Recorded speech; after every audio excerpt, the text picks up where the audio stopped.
Ye Chen had just failed the most important exam of his life when a mechanical voice rang inside his head. The street vendor system was loading. 10%, 52%, 99%. Then the installation completed. Standing outside Sucheng number 2 high school, Ye Chen stared at the bulletin board covered in admission results and wondered whether the shock of failure had made him hallucinate. He had read enough online novels to recognize the idea of a system. Stories gave their heroes billionaire systems, cultivation systems, or systems designed to help them win beautiful women. But a system devoted to running a street stall sounded absurd. Zhang Xiaopeng pulled him out of his thoughts. His closest friend gently reminded him that university was not the only path in life. The words were meant kindly, yet the silence that followed made Xiaopeng lower his head. He had earned admission to a respectable school, and worried that comforting Ye Chen might sound like pity. Ye Chen understood and assured him there was no offense. They had been friends since childhood. Xiaopeng stayed long enough to encourage him, then headed home. The next voice carried no kindness at all. Zhao Jun, the spoiled son of a wealthy family, approached with several classmates and loudly celebrated the fall of the school's famous top student.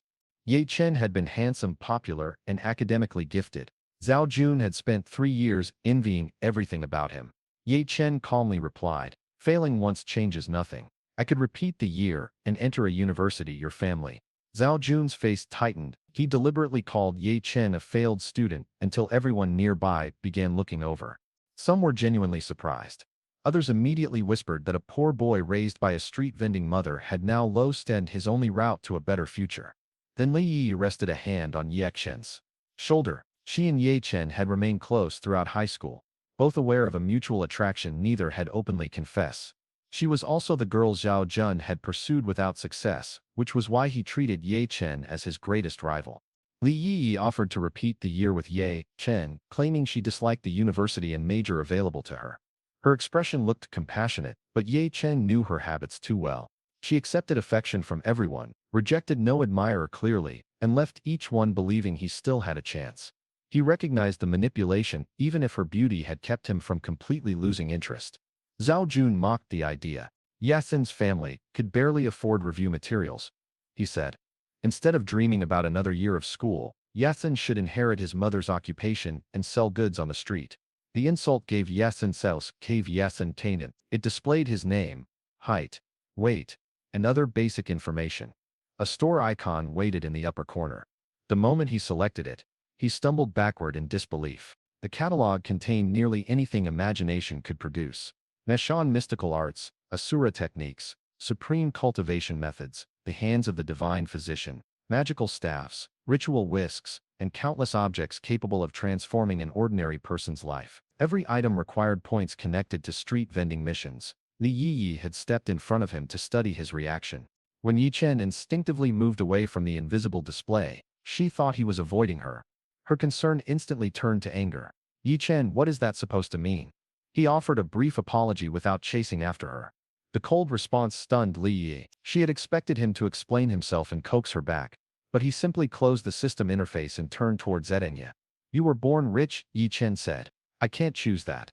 But instead of living on my parents' money, I can become the first wealthy man in my own family." Cao Zhaojian burst out laughing and asked whether he planned to build that fortune one street stall at a time. "Why not? I won't repeat the year, and I'll still live better than any of you." More classmates joined the ridicule. Ye Chen ignored them and walked away from the suffocating crowd. The system made his declaration more than empty pride. But even without it, he refused to let one examination define the rest of his life.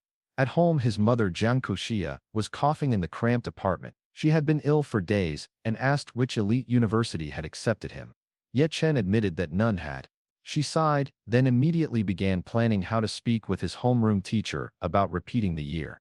Ye Chen told her he had decided against it. She knew how stubborn her son could be, so she did not force the issue. She only asked what future he could build without a degree. Surely he did not intend to spend his life at a street stall like her. He grinned. That was exactly what he intended to do. Zhengku Kixia thought he was joking. Street vending was exhausting and rarely profitable. Ye Chen could hardly explain that fate had handed him a street vendor system and apparently expected obedience. Gears turned inside his mind, followed by a bright notification. Because he had chosen his direction without hesitation, the system awarded him a beginner's gift box. The box burst open in golden light. Ye Chen received Grandmaster level egg fried rice. one purification talisman, and one fragment of a premium cooking set. An ocean of culinary knowledge poured into his brain. Every movement of the wok, every change in heat, and every detail of seasoning became instinct. The sudden transfer sent a spike of pain through his head. Zhang Quisha rushed to him in alarm. Ye Chen tried to reassure her by saying it only hurt because it was his first time receiving something like this. His mother deliberately misunderstood the wording and teased him for finally growing up. "That is not what I meant," he protested. She laughed, but the laughter ended in another dry cough. Her illness had persisted for 2 full months. At times she had even coughed blood. Yet she stubbornly refused to visit a hospital. She had grown up poor in the countryside, and believed any sickness could be endured until it passed. Watching her struggle, Ye Chen remembered the purification talisman in his inventory. He did not know whether it could cure disease, but he had to try. The talisman appeared as a transparent strip of pale blue paper. Ye Chen pressed it against his mother's forehead. Jiang Qiuxia saw nothing. She only felt his hand and asked why he was checking for a fever. In Ye Chen's sight, the paper gradually darkened as if it were absorbing filth from her body. Her breathing grew smoother, and 2 terrible words surfaced across the talisman. Throat cancer. Grief and relief struck him at the same time. Without the system, neither of them would have discovered the truth until the disease had progressed beyond treatment. His mother never complained and never sought medical care. She always insisted that people raised in the countryside were not delicate, and that every illness would disappear after a few days. The talisman turned completely black and vanished. Jing Kucha touched her throat in amazement. The pressure, pain, and constant urge to cough had faded. She smiled as though this proved she had been right all along. Ye Chen hugged her tightly and made her promise never to frighten him like that again. From that day forward, he would give her a comfortable life. When he prepared to leave, Jiang Qiuxia tried to follow. Her earrings had sold well recently, and she assumed they would work at the same stall together. Ye Chen guided her back to bed, switched on the television, and spoke with a firmness she rarely heard from him. "From now on, I earn the money. You stay home and enjoy life." Outside, he called Xiaopeng. "Prepare several large containers of cooked rice, and 200 eggs. 200? Have you lost your mind? The rice is easy because of the restaurant. But what are you doing with that many eggs? Starting a business. You receive 20%. If tonight works, your share should reach 2,000 yuan. Xiaopeng became serious. "What kind of job pays me 2,000 in one night? Street vending. What are we selling? Premium steak, egg fried rice. 99 yuan per serving." Xiaopeng laughed so hard he nearly choked. Who is foolish enough to pay restaurant prices for the cheapest dish on a menu? "Bring the supplies to the night market, and you'll meet them," Ye Chen said. "He'll explain after they start paying." With Grandmaster-level egg fried rice in his mind, Ye Chen believed 99 yuan was generous. Food produced at that level could justifiably cost 10 times as much in a luxury restaurant, though a 1,000 yuan plate would be difficult to sell in his neighborhood. The system allowed him to rent a specialized pushcart equipped with a stove, wok, preparation counter, storage, and every basic tool he needed. The price was painfully high, 500 yuan per hour. A normal cart might cost little more than 1,000 yuan to purchase outright, but he trusted that equipment supplied by the system would justify its cost. He pushed it to stall number 58, the location Zheng Quisha had used for years. The neighboring vendors recognized him immediately and asked why his mother had not returned. Ye Chen explained that he would be taking over the stall. A friendly aunt praised him as a filial son and assumed his excellent grades had taken him to a famous university. Ye Chen openly admitted that he had failed and chosen to start a business instead. The older vendors did not mock him. They knew how hard Jiang Qiuxia had worked to raise him, and many admired his willingness to help. Uncle Hua, who often drank a little wine at his stall, declared that a clever young man did not need a degree to succeed. Xi Kaoping arrived in his family's small van with 2 huge containers of eggs and 6 tubs of freshly cooked rice. His father had also sent word that Ye Chen could ask their family for help if the new business ran into trouble. The offer moved Ye Chen more than he showed. Xiaopeng's family was comfortable but not wealthy, and their support carried no hidden conditions. Ye Chen promised that if he became successful, his friend would share in it. After Xiaopeng left, Ye Chen bought seasonings from a nearby supermarket and borrowed scallions, ginger, and garlic from neighboring stalls. It was only a little after 7, well before the night market's busiest period. He decided to make 1 serving for practice. His body moved as if he had cooked the dish for decades. He controlled the flame with one hand, tossed the rice with the other, and added every ingredient at the exact moment its aroma opened. Each grain separated cleanly and absorbed the golden egg. The finished dish released a fragrance so rich that even Ye Chen stared at it in disbelief. Hungry from the work, he sat inside the cart and ate the first plate himself. The texture was springy without being dry, the seasoning deep without becoming salty, and the fragrance lingered after every bite. When he stood again, a crowd had silently formed around stall 58. The sight startled him. People demanded to know what had produced such an aroma. One man immediately asked for 2 servings before even hearing the price. Ye Chen raised the sign he had prepared. 99 yuan per plate. Scan the code if you want one, and I'll start cooking. The crowd erupted. A serving of ordinary fried rice cost almost nothing to make. Charging 99 yuan looked like a markup of more than 30 times. Ye Chen calmly told the loudest critic to take 3 yuan home and cook for himself. His recipe was the work of a grand master, impossible to copy and unavailable anywhere else. Some people walked away, but many remained trapped between the outrageous price and the fragrance hanging over the stall. At that moment a young woman entered the night market, holding a selfie stick. Emu Tianqing was a food streamer with 500,000 followers, and she had promised her audience a tour of Sucheng street food. A dense crowd around one modest cart immediately caught her attention. From a distance it looked less like a queue than a group surrounding a victim. Emu Tianqing announced that she was about to rescue a poor vendor from local bullies, then charged toward stall 58, while her viewers filled the chat with excitement. Xu Tianqing squeezed through the crowd just as Ye Chen repeated that the price was 99 yuan and would not be negotiated. Anyone unwilling to pay could make room for the next customer. She was ready to accuse him of cheating people. Then the fragrance reached her and every prepared complaint disappeared. 1 serving, she said without hesitation. Her livestream chat reacted much less generously. Viewers claimed the stall must be using artificial fragrance, warned that the food might be addictive, and urged her to report a vendor shameless enough to charge 99 yuan for fried rice. Ye Chen ignored the phone pointed at him. His hands moved rapidly across the cooking station, and in less than 10 minutes he placed a golden plate before her. A soft-centered fried egg rested on top, its glossy yolk trembling above the rice. Mu Tianqing positioned her phone. This is my first 99 yuan fried rice. The smell is making my mouth water, but we still have to decide whether the price is robbery. She took 1 bite and forgot the performance she had planned. The grains are separate, but none are dry. It is savory without being salty, and fragrant without feeling greasy. When the yolk mixes in, the entire texture becomes softer. I hate to admit it, but this really is unlike ordinary fried rice. Her genuine reaction settled the argument more effectively than advertising could. Customers who had hesitated began scanning the payment code and demanding numbers for the queue. Notifications sounded continuously. 99 yuan. 198 yuan. Another 99. Each payment increased Ye Chen's enthusiasm for the profession he had mocked only hours earlier. Mu Tianqing finished her plate and immediately wanted another. But the line had grown too long.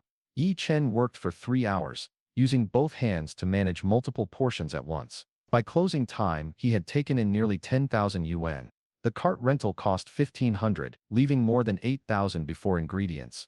Returning the cart to the system was effortless. He had no need to store it, clean a parking space, or push it home. The cost still hurt, but renting was undeniably convenient. Before sleeping, Ye Chen checked his phone and discovered that the night's business had become local news. One headline described a 99 yuan plate of fried rice that attracted a line, despite its shocking price.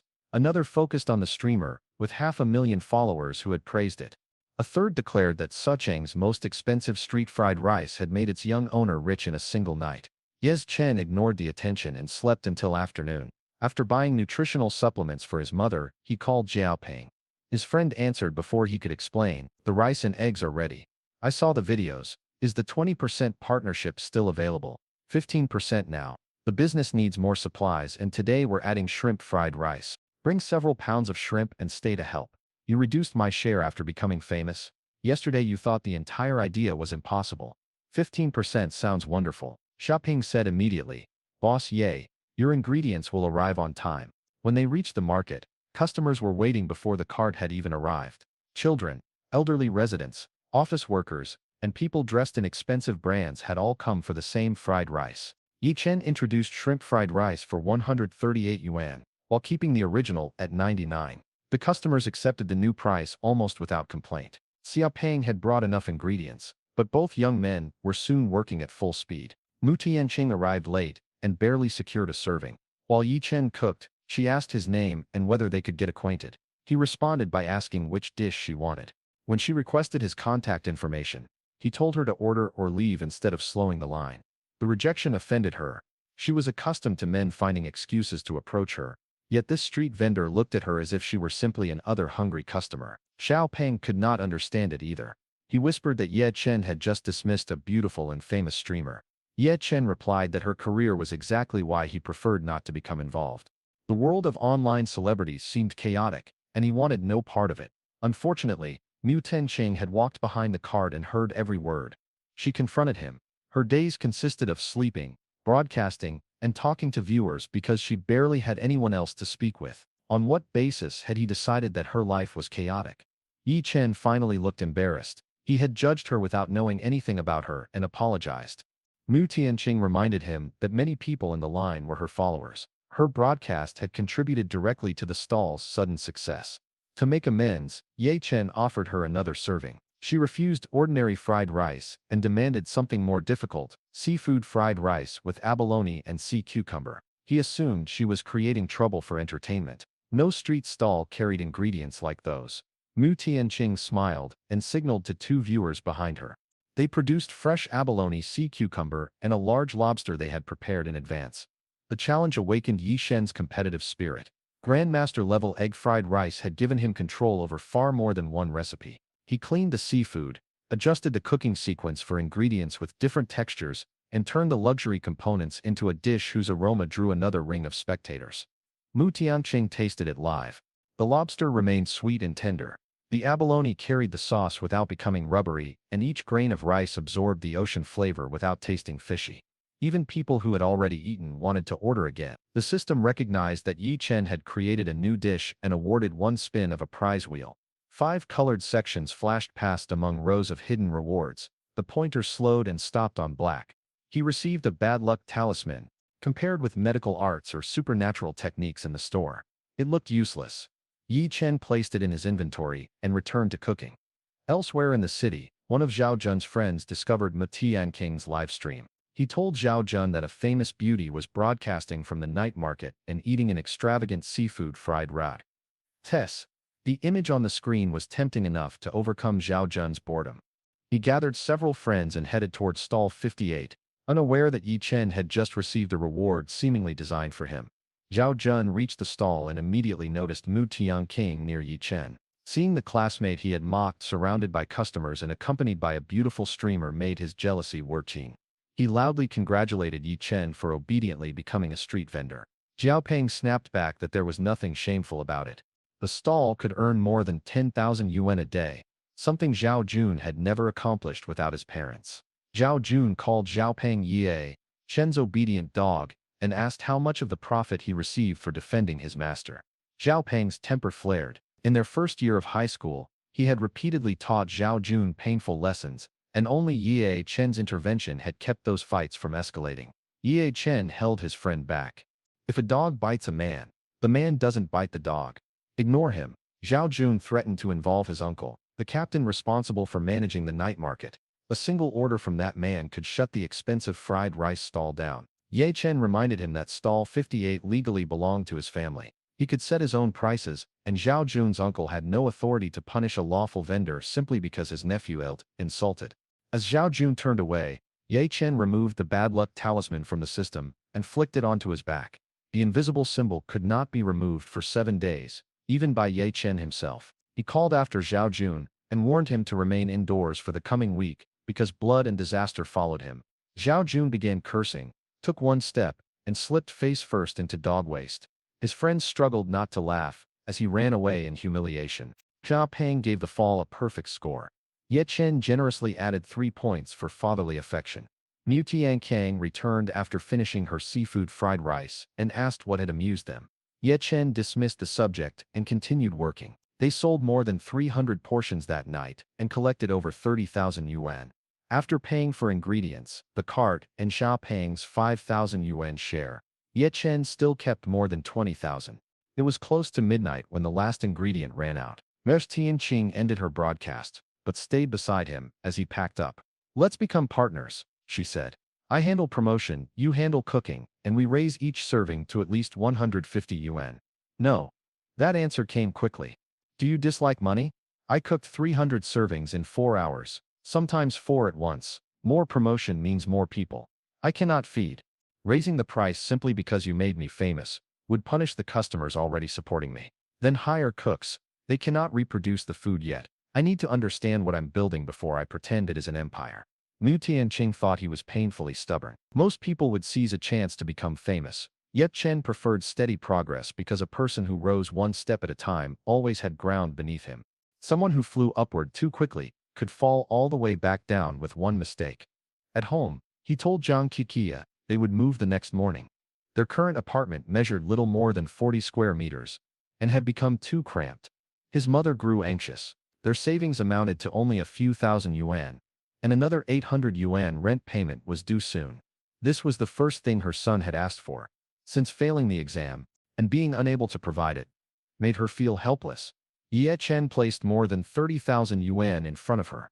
He proudly reminded her that her son had always been a top student. Earning that amount in 2 days was only the beginning. He had already found a better apartment and intended to buy her a home once the business grew.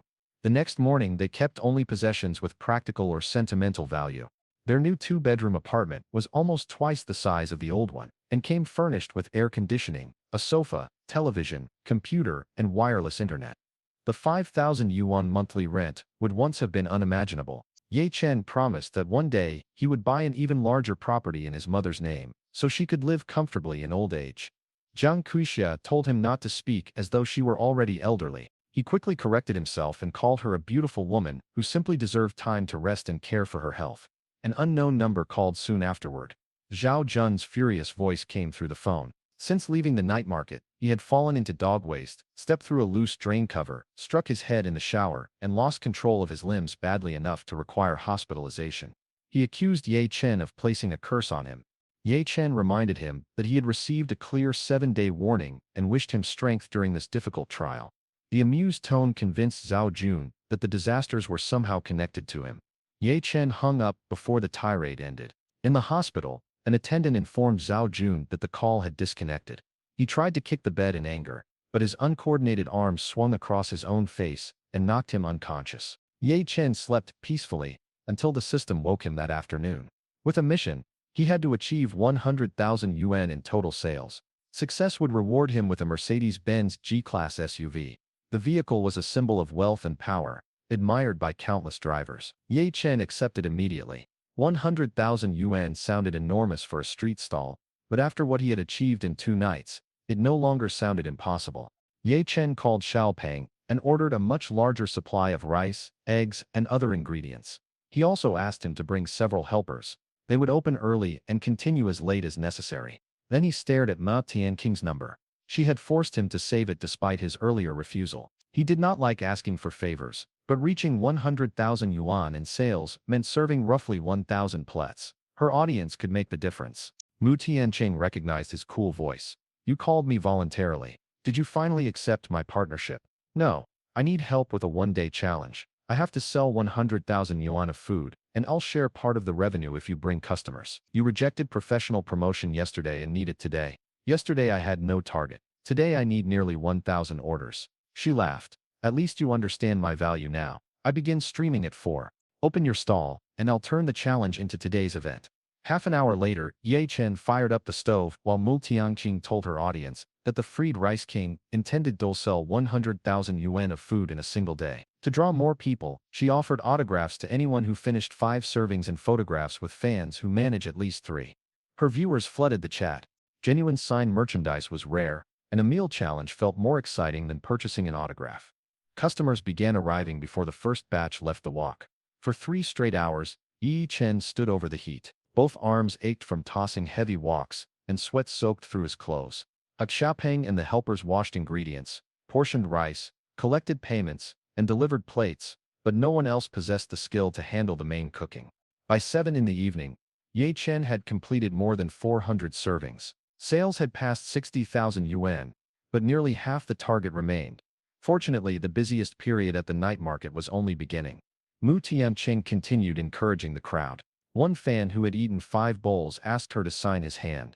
She refused because she did not want anyone protecting the ink by avoiding washing.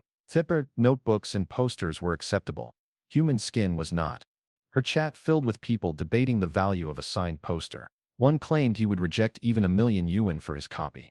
The exaggerated enthusiasm kept the broadcast entertaining while Ye Chen fought against exhaustion behind her. His phone began ringing. Xiao Peng picked it up and assumed Jiang Qiejia was checking on them.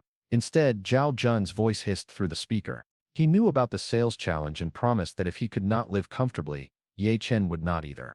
Before Xiao Peng could answer, the call ended. Ye Chen did not slow his hands. Whatever Zhao Jun attempted, he would deal with it when it arrived. The attack came through Zhao Jun's uncle, Captain Lis. The uniformed night market manager appeared with several subordinates and shouted for the crowd to disperse. Conversations died across the row of stalls. Older vendors knew Jiang Qieixia's son had been earning remarkable money, and they feared the captain intended to confiscate the entire day's income. Deputy Captain Liu looked deeply uncomfortable. He had always treated the mother and son kindly, but Captain Liu outranked him. Mu Tianqing immediately turned her camera toward the confrontation. Viewers recognized an official abusing his authority and demanded that she expose him. Some made threats so extreme that she reminded them she wanted no trouble and did not support anyone behaving like a criminal on her behalf. Captain Li demanded to know who owned the stall. Ye Chen stepped forward. The captain declared that 99 yuan fried rice violated market rules and that the crowd obstructed public move. Ye Chen asked him to stop inventing excuses and admit that he had come because his nephew Zhao Jun felt humiliated. He also warned that helping Zhao Jun continue the conflict would only worsen the young man's 7-day run of disaster. Less than 2 days had passed. Captain Li had heard enough about his nephew's impossible accidents to feel a moment of doubt, but family pride pushed him onward. He ordered Ye Chen to surrender all revenue from the day or lose the right to trade at the market permanently. Please explain why a night market official gets to take a legal vendor's money, Ye Chen said. Captain Li answered that his position itself was the reason. Vendors who refused his instructions would no longer be allowed to operate. Miss Tianqing moved directly in front of him with the phone.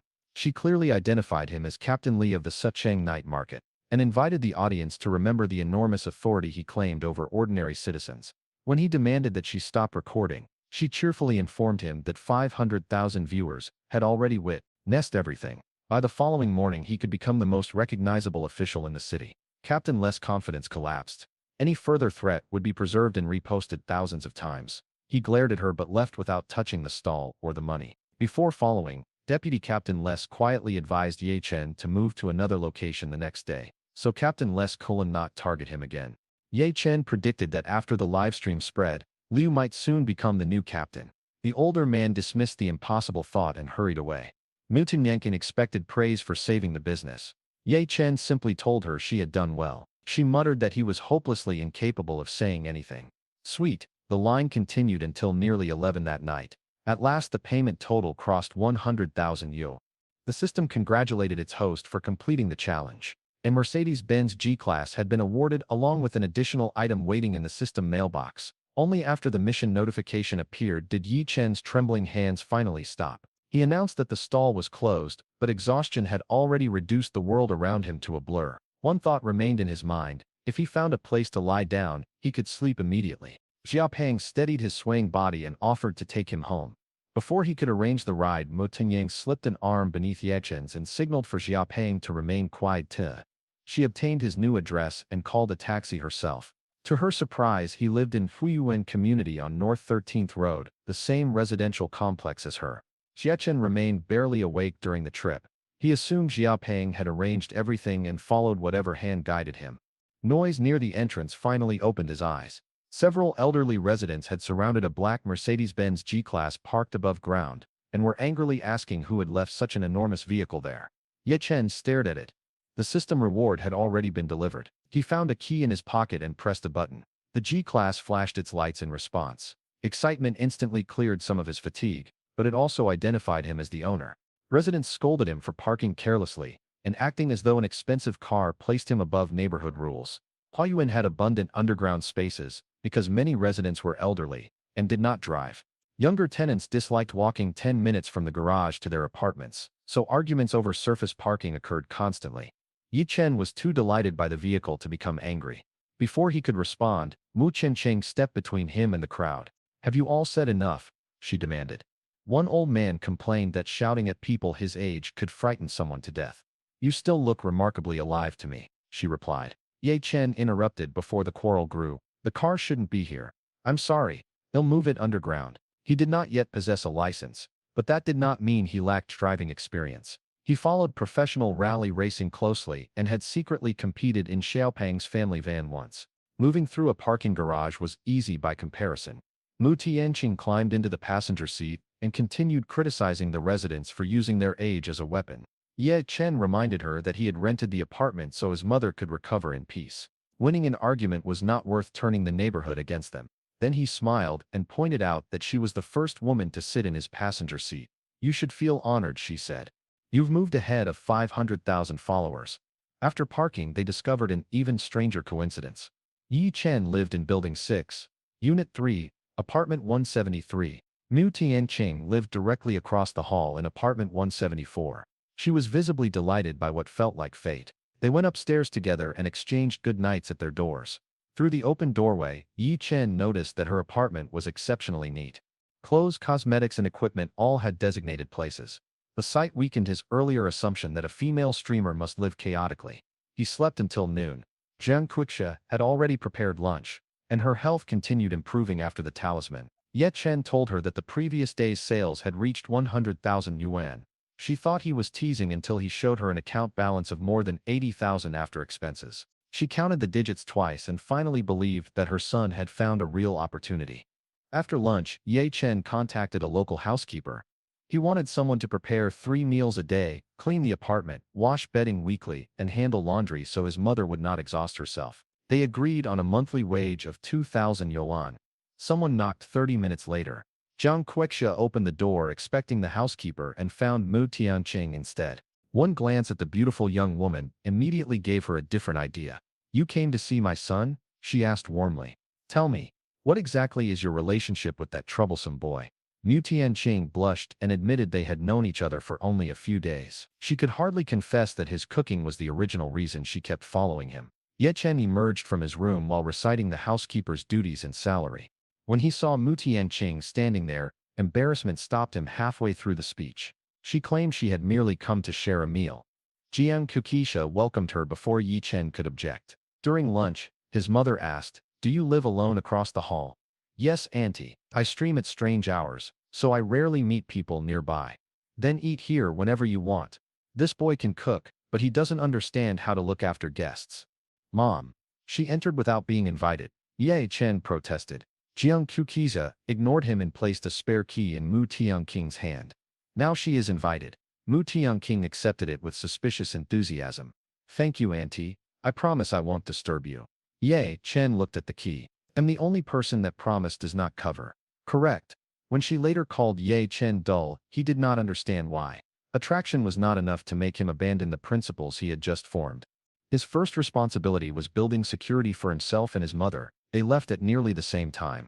Mishtung Kankan remained annoyed when Ye Chen entered the elevator without waiting. He took a taxi to register for a driving license and encountered Sun Wenji, one of Zhao Jun's followers at the school. Sun Wenji asked why a failed student had come there. Ye Chen replied that the driving school belonged neither to him nor to the hospitalized cripple Zhao. Without Zhao Jun present, to protect him, Sun Wenji offered only a weak threat that Ye Chen might never pass the exam, then left. Ye Chen watched him go and wondered how Zhao Jun had survived 3 days under the bad luck talisman. The answer arrived sooner than expected. Xiaopeng called with a gleeful report from the hospital rumor network. A ceiling light had fallen near Zhao Jun. Someone had spilled hot water on him. A nurse repeatedly missed the vein while placing an IV, and even using the restroom had ended with him on the floor cove-red in filth. Xiaopeng's father knew people throughout the neighborhood because his restaurant served everyone from officials to delivery drivers. News traveled to him quickly, especially when the victim was a notorious rich kid. "That's what he gets for coming after us," Xiaopeng said. "Even heaven is tired of him." When he learned Ye Chen wanted a license, Xiaopeng offered to arrange an accelerated examination through his father. He had already seen Ye Chen drive.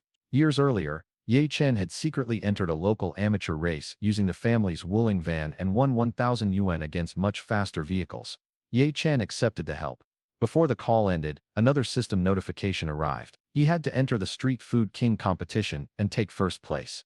The reward was a 10-draw lottery. The possibility of 10 rewards at once immediately captured his attention.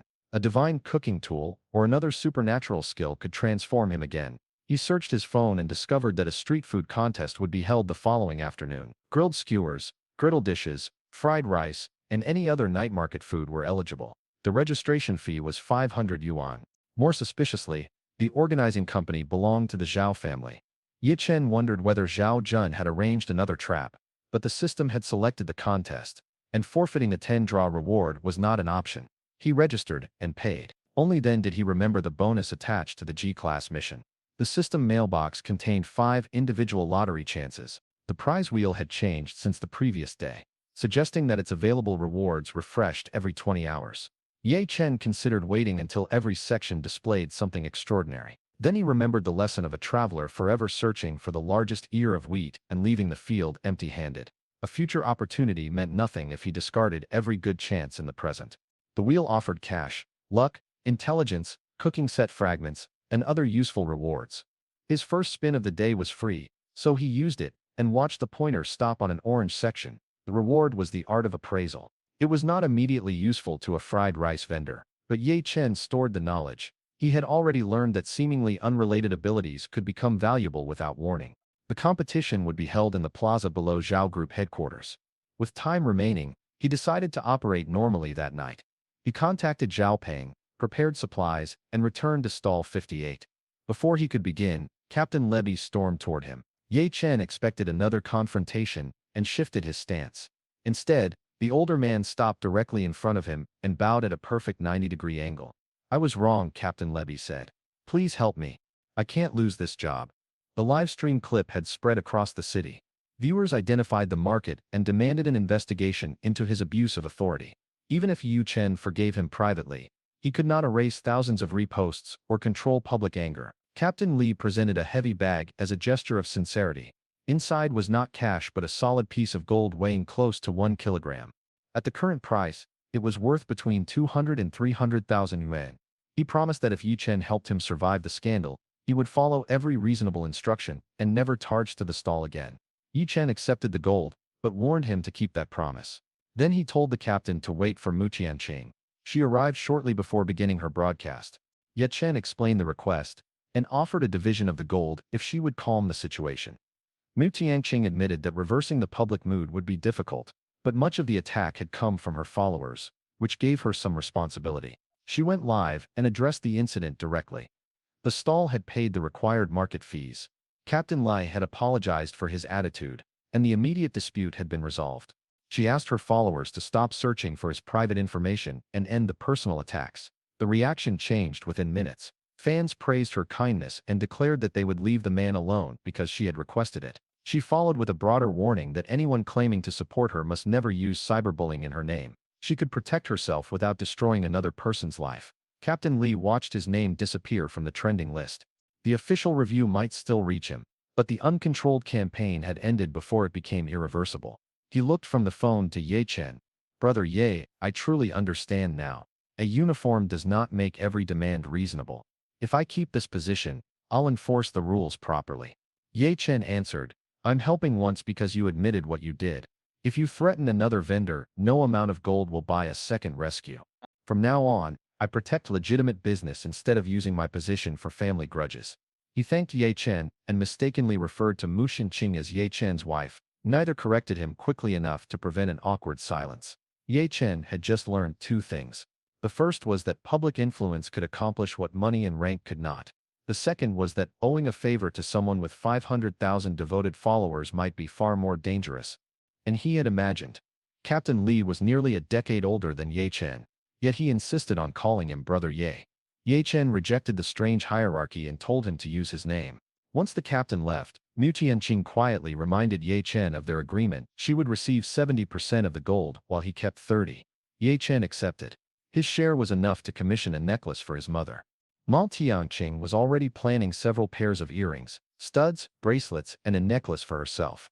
Their whispered discussion disappeared from the livestream, causing viewers to invent increasingly dramatic explanations. Some suspected a secret transaction. Others joked that their streamer had been kidnapped. Mu Tianqing returned to the camera and claimed she had been handling a private family call. After closing the stall, Ye Chen slept early to prepare for the competition. At 9 the next morning, he walked into the living room, half awake, and found Mo Xingqing sitting with his mother. "Why are you in my house?" he blurted. She raised the spare key Qingqing Keisha had given her. Ye Chen remembered too late that his mother's affection had effectively erased the wall between the apartments. He washed his face and returned wearing only lounge pants. Mu Tianqin stared at the natural definition across his chest and abdomen, then covered her nose as if it had suddenly become dangerous to breathe. "Put on a shirt, you exhibitionist." "I'm in my own home," Ye Chen replied. "If anyone here is behaving strangely, it's the person staring." The teasing made her turn away. Ye Chen checked on the accelerated driving examination instead. Xiaopeng reported that once he completed the test the next day, the physical license would soon be ready. The 2 million yuan G-class would finally become legally usable. He also realized that Zhao Jun's 7-day punishment was almost over. The talisman would stop creating new accidents when its duration expired, although the existing injuries would still require recovery. If Ye Chen removed it early, the healing process would accelerate, but Zhao Jun would never humble himself enough to ask. With several hours remaining before the contest, Ye Chen developed new dishes. The Grandmaster level egg fried rice skill functioned like perfect intuition for any fried rice variation. Garlic soon filled the kitchen with fragrance. Mu Tianqing had been browsing clothes online with Zhang Kuiqia. The smell drew her into the kitchen, just as Ye Chen finished plum and garlic fried rice. The sour fruit brightened the rich garlic and made every mouthful invite another. In a second pan, he browned onion with soy sauce, seared a steak, and placed the juicy slices over fried rice. Mu Tianqing's first bite released warm beef juices across the grains. The meat remained tender, the sauce deepened the rice, and the plum acidity prevented the dish from feeling heavy. She claimed she could eat 10 bowls and would pay 10,000 yuan for each one. Yet Chen slid the plate away. "At that price, I should save the remaining bites for the competition." "Put it back, Ma," Tianqing said. "My valuation includes finishing the bowl." Ye Chen knew the exaggeration came from hunger and delight. Realistically, the dish could sell for at least 300 yuan. But the competition did not reward low ingredient cost. Winning mattered more than profit, and Ma Tianqing's reaction suggested he had a serious chance. That afternoon, he entered the plaza outside Zhao Group headquarters. The best-known vendors from every district had gathered. There was Lil Zhuanhu, the Eastern Market's Skewer King; Jiang Shili, the Southern Market's Stinky Tofu King; Sunzi, the Western Market's Grilled Gluten King; and Ye Chen, now introduced as the Northern Market's Fried Rice King. The event was staged for online broadcast. After a dramatic introduction for Chairman Zhao, the host presented 2 professional judges. Shi Jinqian had traveled across China and was promoted as a national god of cookery. The second, a chef named Lei, had built his reputation overseas and was known as the Southern god of cookery. Chef Lei spoke in careful Chinese about the role street food played in local life and his excitement at tasting it. Shi Jinqian reminded contestants that night market food belonged to ordinary people. It should be delicious, approachable, and worth its price. The competition began. Ye Chen's steak rice required more time than skewers or tofu. Online viewers noticed his deliberate movements while other contestants rushed to finish. Mu Tianqing discovered the broadcast from home and became furious that he had used her as a test diner without telling Heather about the contest. "If you don't bring home first place," she told the screen, "just wait until you see me again." Dish after dish reached the judges and was eliminated for being too ordinary. Eventually, only Ye Chen and one other young cook remained at their stations. The other contestant finished first and served a rice bowl. All 3 judges praised it. Chef Lei judged the concept as B-level street food elevated through skill to an A-level taste. The audience assumed the winner had appeared. Ye Chen showed no concern. His steak finished resting at precisely the moment the garlic, onion, sauce, plum, and rice reached their ideal balance. The host walked past his station and asked, "Everyone else is finished. Are you nervous?" "Food does not improve because a crowd becomes impatient," Ye Chen replied. "The steak needs to rest, the rice needs the correct heat, and the sauce needs time to settle. I'll serve it when it is ready." Chef Lei overheard and nodded. A street food cook who respects timing more than television pressure is already worth watching. Shi Jington added, "Speed matters at a stall, but never at the cost of the final bite." Then he lifted the lid, and the entire plaza turned toward his station. The fragrance spread before anyone saw the finished dish. Spectators swallowed involuntarily. One declared that tasting a single bite would be worth losing a year of life. Ye Chen carried 3 portions to the judging table and invited the panel to begin. Shin Jinkin first inspected the separation of the grains and the even distribution of egg. Chef Lei tested the steak and found it tender from edge to center. The plum acidity arrived only after the savory flavor, cleansing the palate and making the next bite irresistible. Even Chairman Zhao, who had planned to protect his company's interests, finished the bowl without speaking. Chef Lei finally set down his spoon. The previous rice bowl reached A level through excellent technique. This dish began with an ambitious idea and executed every part correctly. I cannot identify a weak component, Shi Jingtian agreed. It remains recognizable as food ordinary people love, yet the craftsmanship belongs in a first-class restaurant. That balance is the purpose of this competition. Chairman Zhao asked whether they were truly prepared to award the title to an unknown street vendor. Both judges answered yes before the cameras could miss it. When the tasting ended, Chairman Zhao offered to finance a restaurant for Ye Chen under Zhao Group. With corporate capital, marketing and property, his cooking could become famous across the city. Ye Chen declined. I have my own plans, but if you're trying this hard to recruit me, does that mean I won? Chairman Zhao disliked being refused, particularly by an 18-year-old street vendor. He wanted to lower the score, but could not deny what every camera had recorded. Ye Chen was declared the street food king and received a gold medal and 10,000 yuan. Mu Tianqing streamed his victory to her followers. Thousands who had only seen the cooking now wanted to taste it themselves. The system confirmed completion of the mission and delivered the 10-draw lottery. Ye Chen packed his equipment and headed directly to the night market. Mu Tianqing followed, ending her broadcast once they were away from the competition. She congratulated him but questioned his refusal of Zhao Group's offer. A major corporation could provide a storefront, employees, and publicity that an individual vendor might never obtain. Ye Chen explained the price of that help. Under Zhao Group, he would earn money but lose control. The company might pay him 100,000 yuan a month and treat it as generosity. Working independently, he could already approach 1 million yuan in monthly revenue. You wonder Shen King understood. Rather than become a valuable piece on someone else's board, he wanted to build the board himself. You're the most unusual person I've ever met, she said. Ye Chen joked that failing the examination had already made him different from everyone else. A Ferrari stopped where both of them could see it. A tall man in a dark navy suit and sunglasses emerged carrying 99 red roses. He approached while Ye Chen and Mu Tianqing were still talking, touched her shoulder and dropped to one knee. Mu Tianqing, marry me. She looked down at him in open disgust. Who are you? Are you insane? The man seized her hand and insisted that she should recognize the #1 donor on her livestream gift ranking. When she guessed the username Qingfeng Huasha, his confidence returned. He introduced himself as Su Wenqing, a wealthy heir from Shanghai, and formally announced his intention to marry her. Mu Tianqing compared him to Ye Chen for only a moment. Su Wenqing was taller, dressed more fashionably, and displayed his wealth with practiced precision. Yet everything about him produced an immediate sense of rejection. She refused and asked him never to approach her again. Su Wenqing was shocked. Women had always responded to his money, and rejection only made him more determined. He warned that this might be her only opportunity to marry into a powerful family. Women supposedly lined up from Jinsheng to Shanghai for his attention. Mu Tianqing acknowledged the information, opened the management controls for her channel, and permanently banned his account. The notification on his phone broke his composure. He promised villas, cars, unlimited spending, and freedom from the exhausting work of streaming. She would never need to visit a shabby night market again.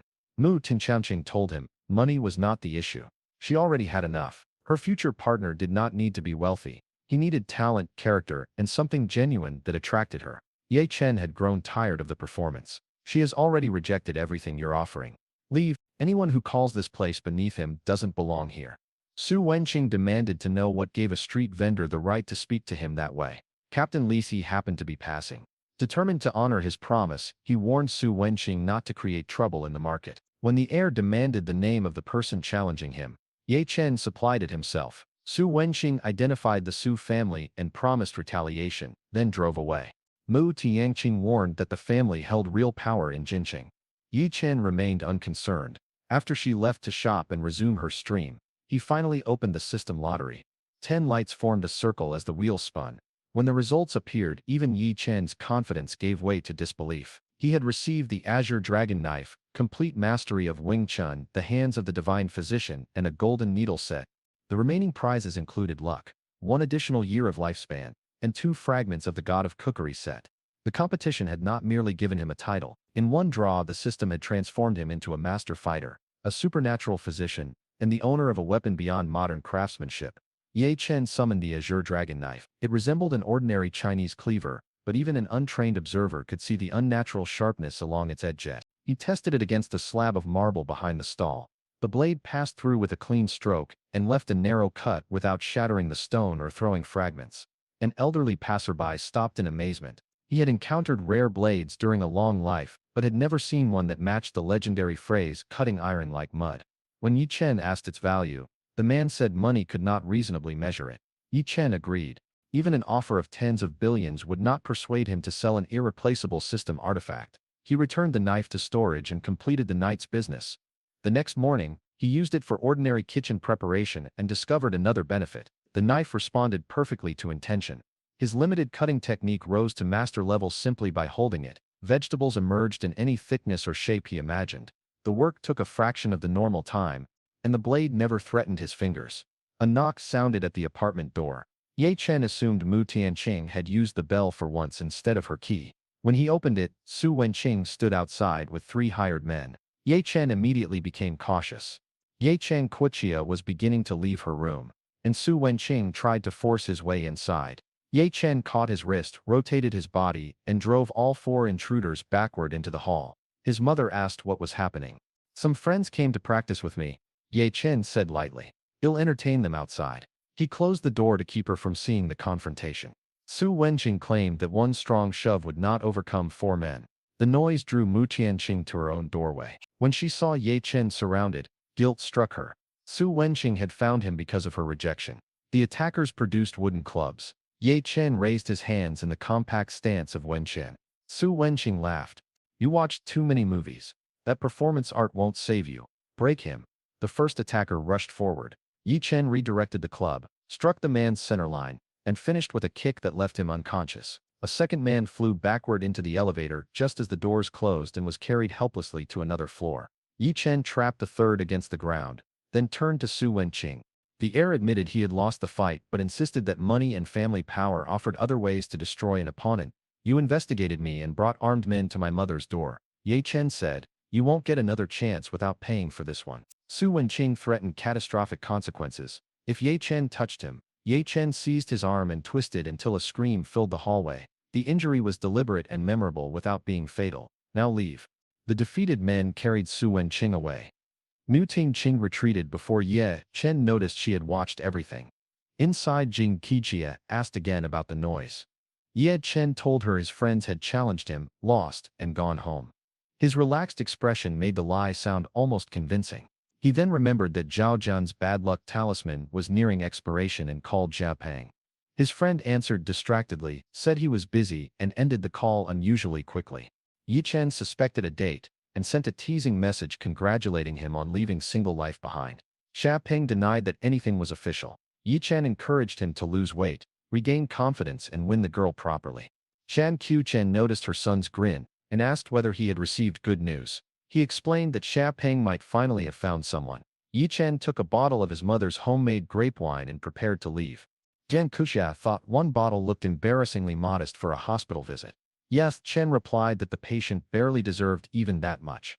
Mu Tianqing saw him leave and quickly changed clothes to follow. Downstairs, she asked where he was going. He answered that he was visiting an old classmate. Chen Xiaopeng had already obtained the accelerated license documents. Yes, Chen climbed into the G class with Mu Tianqing and drove to Shangrui Hospital. She glanced at the single bottle and suggested stopping at a supermarket for a proper gift. Ye Chen shook his head. The wine could save Zhao Jun's life and might also earn him a considerable payment. That answer made Mu Tianqing wonder whether the G class had also been extorted from someone. Ye Chen told her he had won it in a bet with a friend. The friend was the street vendor system, and the wager had been his ability to complete the sales mission. At the hospital, he asked for Zhao Jun's room. Nurse Li stopped him and demanded to know his relationship to the patient. Ye Chen showed her a graduation photograph, proving that they had attended the same class. She examined the image and allowed them through, never guessing that the supposed visitor was also the reason Zhao Jun's week had become a medical nightmare. Before opening the security door, Nurse Li warned them. The patient has suffered repeated emergencies. Do not excite him. Do not touch the equipment. And leave immediately if the monitors change. Mixed up Ye Chen glanced at Ye Chen. Can you visit someone without provoking him? I'm bringing medicine and friendship, he said. You described the wine as something you could use to extort money. Medicine, friendship, and a fair business transaction, Ye Chen corrected. Nurse Li stared at both of them, already regretting permission to enter. Nurse Li called the bodyguards outside Zhao Jun's intensive care room. They asked their young master whether he wanted to receive a male and female classmate. Zhao Jun assumed the visitors were Li Yi and Sun Wenji.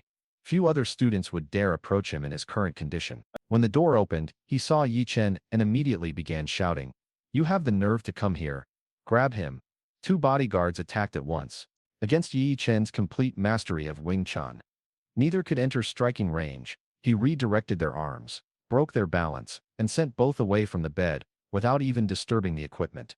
Zhao Jun cursed the men for failing against one teenager. The outburst dislodged a mass in his throat. He began choking, unable to finish a plea for help. Ye Chen stepped forward, but one guard tried to block him. "Move. If you delay me, he dies." He reached the bedside and delivered a short, controlled punch near Zhao Jun's airway. A clot of bloody phlegm flew from his mouth, and air returned to his lungs. Zhao Jun was horrified that Ye Chen had punched him, yet he could not deny that the blow had saved his life. Only then did he notice Modian Qingqing standing beside the door. Her presence made Ye Chen's calm smile feel even more humiliating. Ye Chen explained that he had come to conduct a transaction. Zhao Jun accused him of creating the curse that had caused 7 days of disasters. Ye Chen denied nothing directly. He merely reminded Zhao Jun that his prediction of bloodshed had proven painfully accurate. Then he displayed the bottle of homemade grape wine. 200,000 yuan. Drink this, and the bad luck leaves your body. Zhao Jun demanded proof. Ye Chen turned toward the door and told him to remain in the hospital, afraid that any light fixture, medical instrument, or simple trip to the restroom might kill him. Fear overcame pride. Zhao Jun stopped him and ordered a guard to transfer the money. Before the payment could be sent, Ye Chen changed the price to 300,000 because of the attempted attack. When Zhao Jun protested, he raised it again to 400,000. "Pay him," Zhao Jun snapped. Now before he says another number, the transfer arrived. Ye Chen dismissed the bad luck talisman with an unseen motion and handed over the bottle. Zhao Jun drank all of it.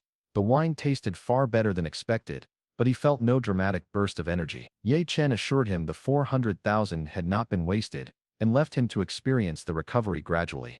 For the first time in 7 nights, Zhao Jun slept without nightmares, cardiac spasms, sudden infections, or the fear that some impossible accident would strike before morning. The relief planted an unfamiliar thought in his mind. Perhaps fighting Ye Chen was no longer worth it. Ye Chen took Mu Tiangting to Hongda Plaza. He had just received 400,000 yuan, and wanted her help choosing clothes that suited his changing circumstances. In exchange, she could select one gift for herself. Mu Tiangting earned substantial income from promotions and did not need his money, but she accepted the playful bargain with a high five.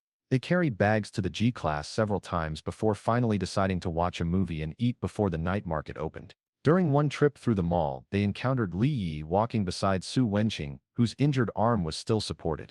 Su Wenqing had investigated Ye Chen and deliberately approached the girl he believed Ye Chen loved. He expected jealousy. Ye Chen and Mu Tianqing ignored them completely. Mu Tianqing held up 2 shirts. "Which one looks better on you?" "The black one." "Then we buy both. I want to see whether you can survive wearing a color." Li Yi could not tolerate being treated as invisible. She accused Ye Chen of becoming a kept man who depended on a famous streamer to buy his clothes. 2 slaps stopped the insult.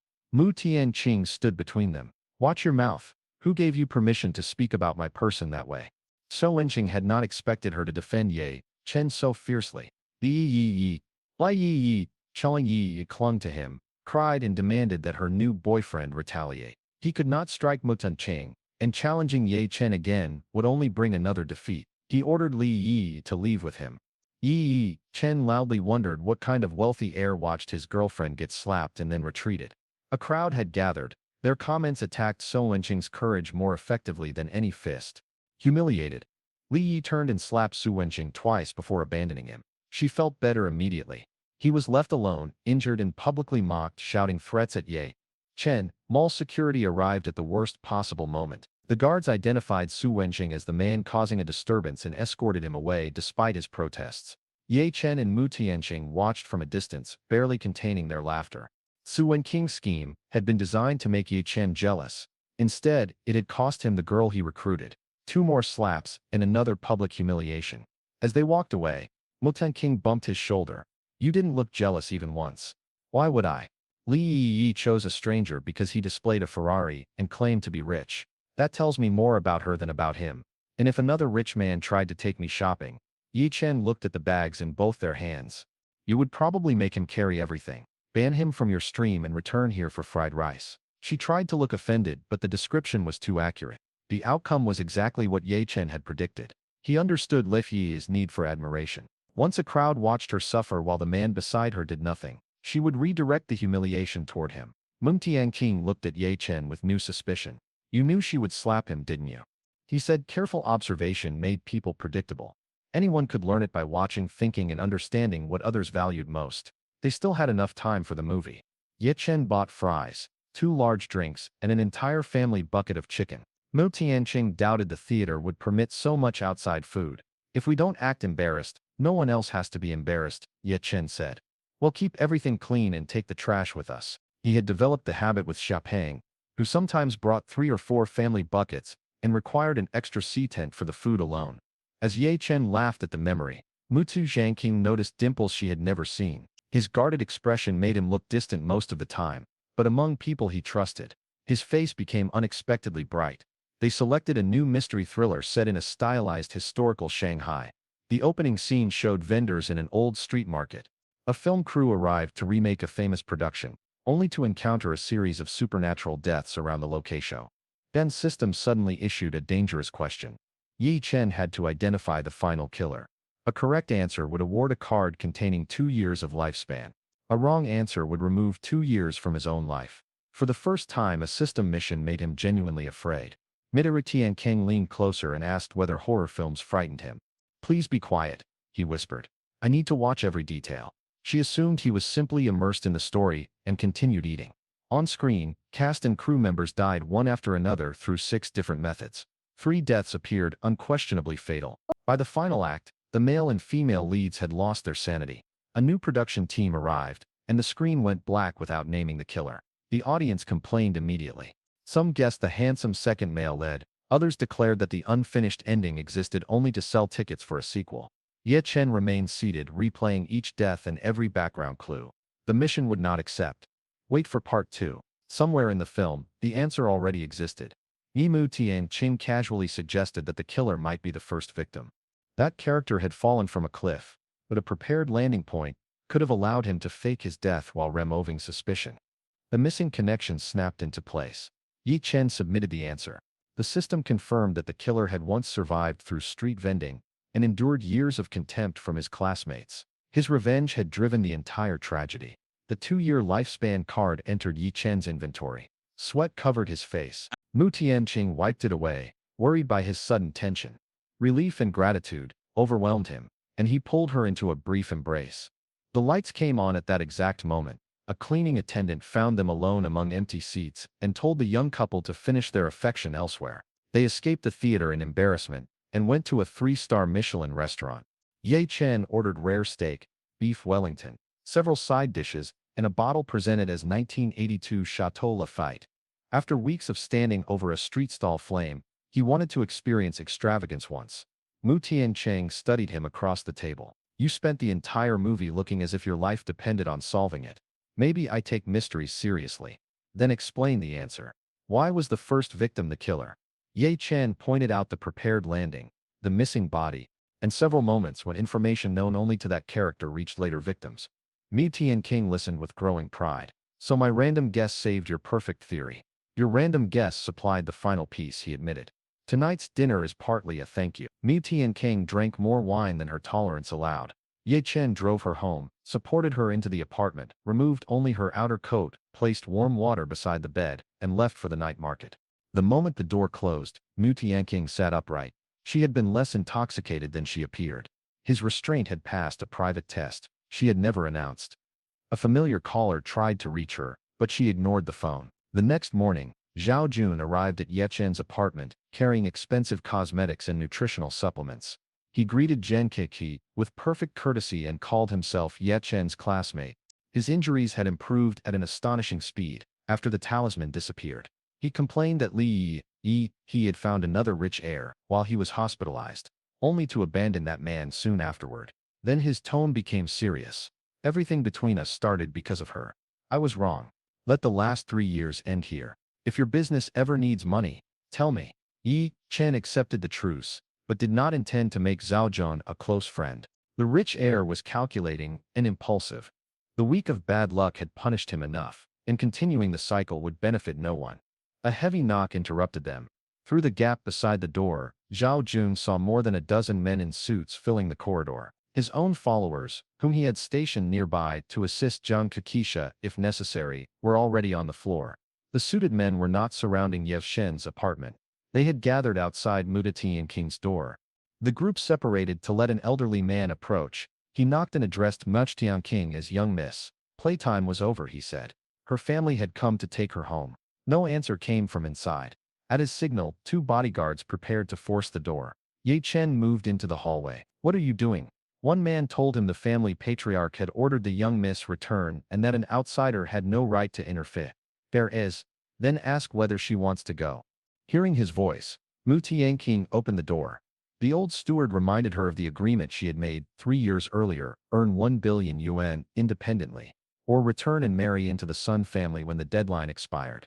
Mu Tianqing refused. She raised a knife to her throat and declared that she would rather die in the hallway than become a bargaining chip in a family alliance. The steward remained outwardly calm, but a phone call changed his instructions. He withdrew every man without touching her. Zhao Jun ran into the corridor and demanded compensation for his injured followers. The steward threw a bank card against his chest. It held 200,000 yuan, more than enough to cover treatment for what he called several useless men. Zhao Jun shouted that he did not need the money, but no one returned to argue. Once the corridor emptied, Mu Tianqing lowered the knife. Her body shook so violently that she collapsed against Ye Chen's back. Ye Chen carefully removed the weapon from her hand and made her promise never to use her own life as a negotiating tool again. Mu Tianqing tried to explain that, once the family took her through that door, every later decision would belong to them. They possessed money, companies and loyal people everywhere. Ye Chen reminded her that she also had resources, a home across the hall, Jian Kueche firmly on her side, and him standing between her and anyone who tried to take her. They would begin with what she had, instead of surrendering to what the family possessed. I don't want to go, she whispered. I want my own life. I won't be anyone's chess piece. 500,000 followers and 3 years of work had not brought her remotely close to 1 billion yuan. She had accepted an impossible condition because it was the only way to escape it all. Ye Chen turned and made her look at him. It's 1 billion, not the end of the world. We'll find a solution. They won't take you while I'm here. Her makeup had run, and none of her usual energy remained. Zhao Jun vaguely remembered news from 3 years earlier about a missing heiress from a major corporation. The reports vanished quickly. He now realized Mu Tianqing might be the daughter of the Muti family. Downstairs, the steward's group encountered Su Wenqing and several men discussing a plan to abduct Mu Tianqing and force a marriage after compromising her reputation. The steward politely confirmed the woman's name and asked Su Wenqing to identify himself. Believing the suited men were actors, Su Wenqing casually introduced the Su Wen family. The steward's expression never lost its kindness. Disable them. The Mu bodyguards attacked with professional efficiency. Su Wenqing and every companion were left with shattered limbs and severe injuries before an ambulance was called. Even from the ground, he promised revenge.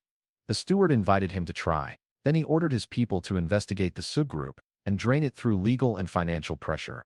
Anyone willing to threaten the young miss would not retain the power to repeat it. He also requested a complete report on the young man who had stepped into the hallway to defend her. Back upstairs, Mu Tianqing lay trembling on Ye Kin's sofa.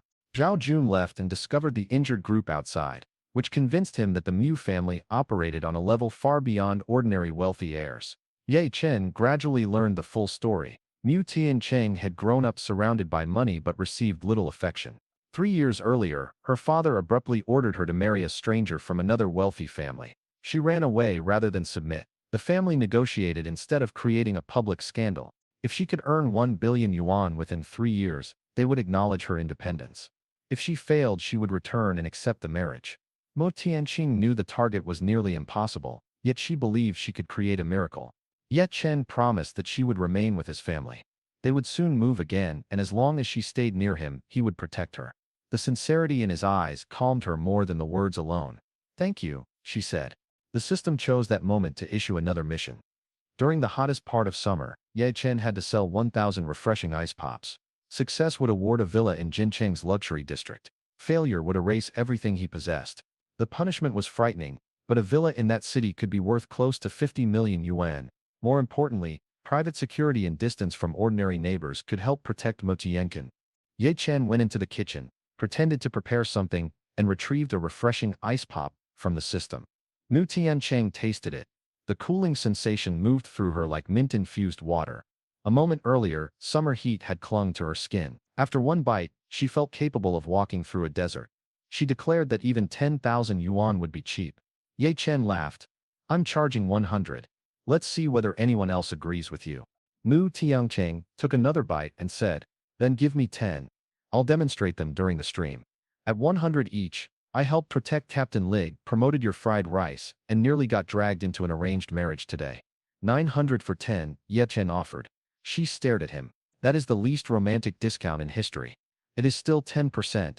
That afternoon, he purchased a large freezer and filled it with exactly 1,000 system ice pops, each clearly priced at 100 yuan. Customers at the night market gathered around the freezer and immediately complained. 100 yuan could buy several boxes of normal ice pops, not one stick from a street stall.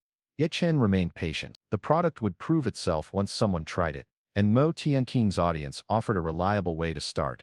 The first useful customer was Zhao Jun. He had recovered enough to walk normally and now approached without hostility. He asked what could possibly make an ice pop worth 100 yuan. Ye Chen described it as ordinary and challenged the wealthy young master to judge for himself. Zhao Jun bought several, then asked permission to take a photograph with Ma Tingchen. Ye Chen told him the decision belonged to her because they were only friends. Ma Tingchen heard the answer and felt an irrational sting of disappointment. She teased Zhao Jun by asking whether he intended to hold her for the photograph or allow her to hold him. He immediately requested a respectful distance. Even without a public relationship, everyone near Ye Chen understood that getting too close to Mu Tiancheng could be dangerous. After the photograph, Zhao Jun tasted the ice pop. Coolness spread through his body with such force that the summer air seemed to disappear. His family managed an active construction project where laborers worked under brutal heat. If every worker received something this effective, heat stroke risk would drop and productivity would improve. Can you prepare 2,000 for tomorrow morning? He asked. I want them for the construction crews. Ye Chen warned that the next order might carry a different price. Zhao Jun declared that price did not matter, though his expression suggested there were limits to that confidence. Ye Chen told him to bring enough people in refrigerated vehicles so the delivery would survive. The conversation persuaded several spectators to try one. Ye Chen announced a simple guarantee. If a customer ate the ice pop and remained overheated, he would refund 10 times the price. The crowd rushed forward. The ice did not melt rapidly in the hand, yet it remained soft enough to bite. Frost clung to the surface while the interior released a clean, refreshing cold instead of the painful hardness of an old freezer pop. After the first customers reacted, the remaining stock disappeared within minutes. The system confirmed that all 1,000 had sold and transferred ownership of the promised villa to Ye Chen. One customer returned to the freezer after finishing his first purchase. Boss, I work outdoors. Give me 6 more for tomorrow. A woman beside him objected. Leave some for the rest of us. My father nearly suffered heat stroke yesterday. Another man held up the wooden stick and laughed. I called 100 yuan robbery 5 minutes ago. Now I'm asking whether you sell boxes. Ye Chen could not replenish the mission stock. 1 per person until everyone in line has a chance. If my supplier provides more, I'll announce it. He had also taken in more than 100,000 yuan that day. Less than half a month after failing the examination, his total assets had passed 50 million, mostly through the villa. Ye Chen ended the apartment lease and told Jane Kikia they would move the next morning. She worried that the repeated relocation meant he had attracted dangerous enemies. I promised to take you somewhere better, he reminded her. I'm only keeping that promise faster than expected.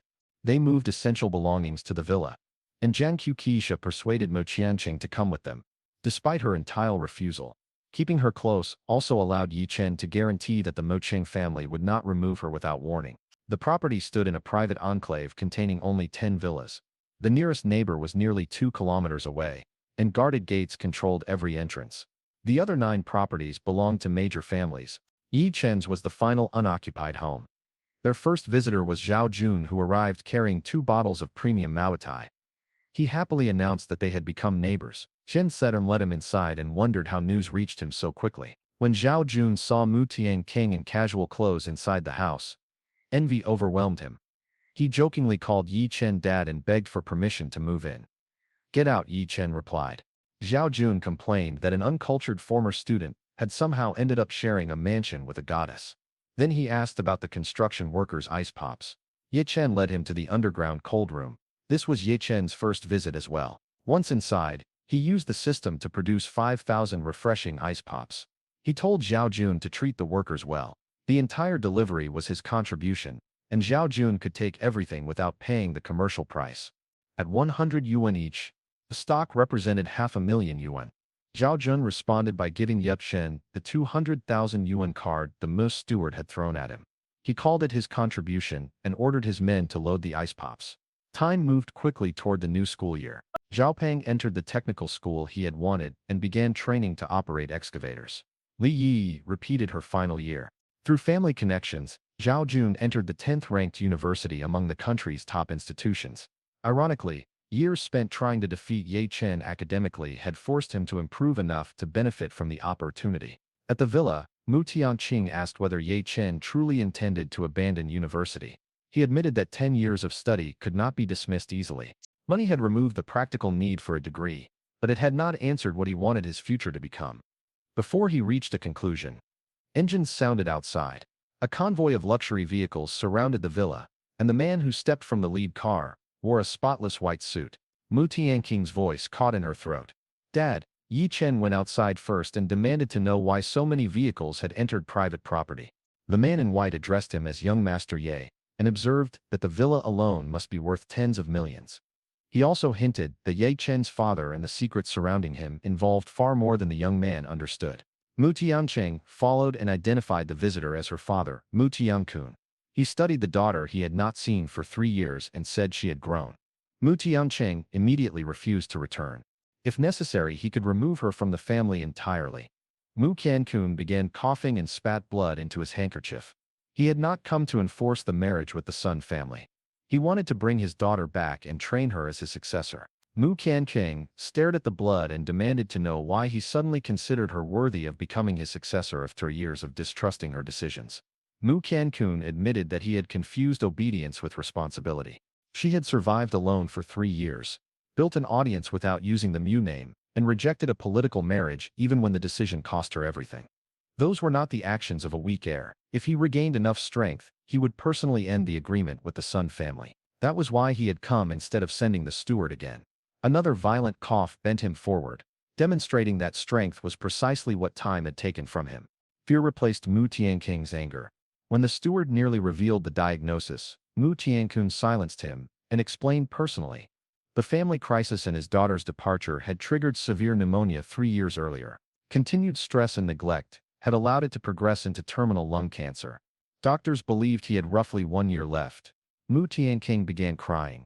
Ye Chen stepped forward and asked permission to examine him, explaining that he possessed some medical knowledge. The hands of the divine physician made the diagnosis unmistakable. Mu Kunkun's organs were weak, his lungs lacked strength, and dark lesions spread through the tissue. Ye Chen briefly considered the 2-year lifespan card, but adding time to a failing body would not remove the disease. I can treat you, Ye Chen said, but you must grant me one condition. Mu Chenkun offered anything within reason. Even 1 billion yuan. I want Mu Chenkun. Color rose across her face. Mu Chenkun also misunderstood and immediately approved a marriage. Ye Chen had respectable character, unusual ability, and a connection to a father Mu Chenkun apparently knew. Ye Chen stopped them. He did not mean possession or marriage. He wanted Mu Chenkun to control her own life, free from forced alliances and family bargaining. In exchange, he would use every method available to cure her father. The Mu Yu entourage stared at him. A young man had just rejected the easiest path into one of the country's powerful families. Mu Yu Kenkun seemed almost disappointed. You could ask to marry her. I would agree. That decision belongs to her too. Ye Chen replied. He brought Mu Yu Kenkun into a private room and began calling him Uncle Mup. The older man accepted but warned that if the treatment failed, the family succession crisis might still force him to take Mu Tianqing home. Ye Chen opened the system store and searched for a medicine capable of treating lung cancer. The result was the Nether Restoration Pill. It removed disease, restored the body toward its best natural condition, and cost 10,000 street vendor points. Recent business had built a balance of several times that amount. Ye Chen purchased it without hesitation. The pill's power was too concentrated to swallow safely. He borrowed his mother's homemade grape wine, dissolved the medicine, and divided the mixture into 10 bottles. Each bottle contained a measured portion of treatment. He instructed Mao Cancun to drink 1/3 of a bottle before sleep each day, finishing 1 bottle every 3 days and completing the entire course over a month. Mao Cancun remained skeptical. "You're certain 10 bottles of wine can cure terminal cancer? If the treatment fails, my life is yours. If it succeeds, keep your promise and never force Mutianqing again." The confidence persuaded Mutianqing to open the first bottle. One mouthful sent warmth through his limbs. The crushing fatigue that had followed him for years loosened, and breathing no longer produced pain in his lungs. He nearly declared himself cured on the spot. Ye Chen warned him not to drink the entire supply at once. The dosage and full course mattered. Used correctly, the medicine would remove the cancer without recurrence. There was no replacement if impatience caused him to waste it. When Mu Qinkun returned outside, even his employees questioned whether he was the same dying man who had entered. Color had returned to his face. His back was straighter, and his breathing sounded clear. The cure revived more than his body. Mu Qinkun was already imagining how he would confront the Sun family patriarch once his strength fully returned. Before leaving, he thanked Ye Chen and said he knew about the young man's circumstances, including matters connected to his father. A surprise would arrive within several days. Ye Chen could not guess what a man like Mu Qinkun intended. After the convoy departed, he told Mu Qinkun that her father's future was no longer measured in months. The treatment had changed the lifespan signs. Ye Chen could perceive from less than 1 year to well beyond 5. So he had saved the 2-year lifespan card for an emergency that medicine could not solve. Mo Tianqing finally believed that both her father and her freedom had been saved. Ye Chen told her she could stop living according to wealthy family rules, choose her own work, and date anyone she genuinely liked. Then he joked that if she remained indecisive, she might still be single years later. The look she gave him made him instinctively step backward. Curing terminal cancer had been easier than understanding what Mu Tianqing wanted him to say. Mu Tianqing misread his retreat. Her expression fell, and she asked whether his talk of freedom meant he wanted her to leave. Ye Chen told her to stop imagining the worst. His mother had effectively adopted her already, and would never approve of sending her away. When Mu Tianqing asked what he wanted rather than what Jankelia wanted, he answered honestly, "I wouldn't let you leave either." His smile erased the last of her fear. She rose onto her toes and kissed his cheek before hurrying away. The system then announced a hidden reward. By using the hands of the divine physician to save a life, Ye Chen had earned 30,000 street vendor points. He had assumed only selling goods could generate points. If healing people also counted, a medical clinic might eventually become more valuable than a restaurant. Money purchased things available in the ordinary world.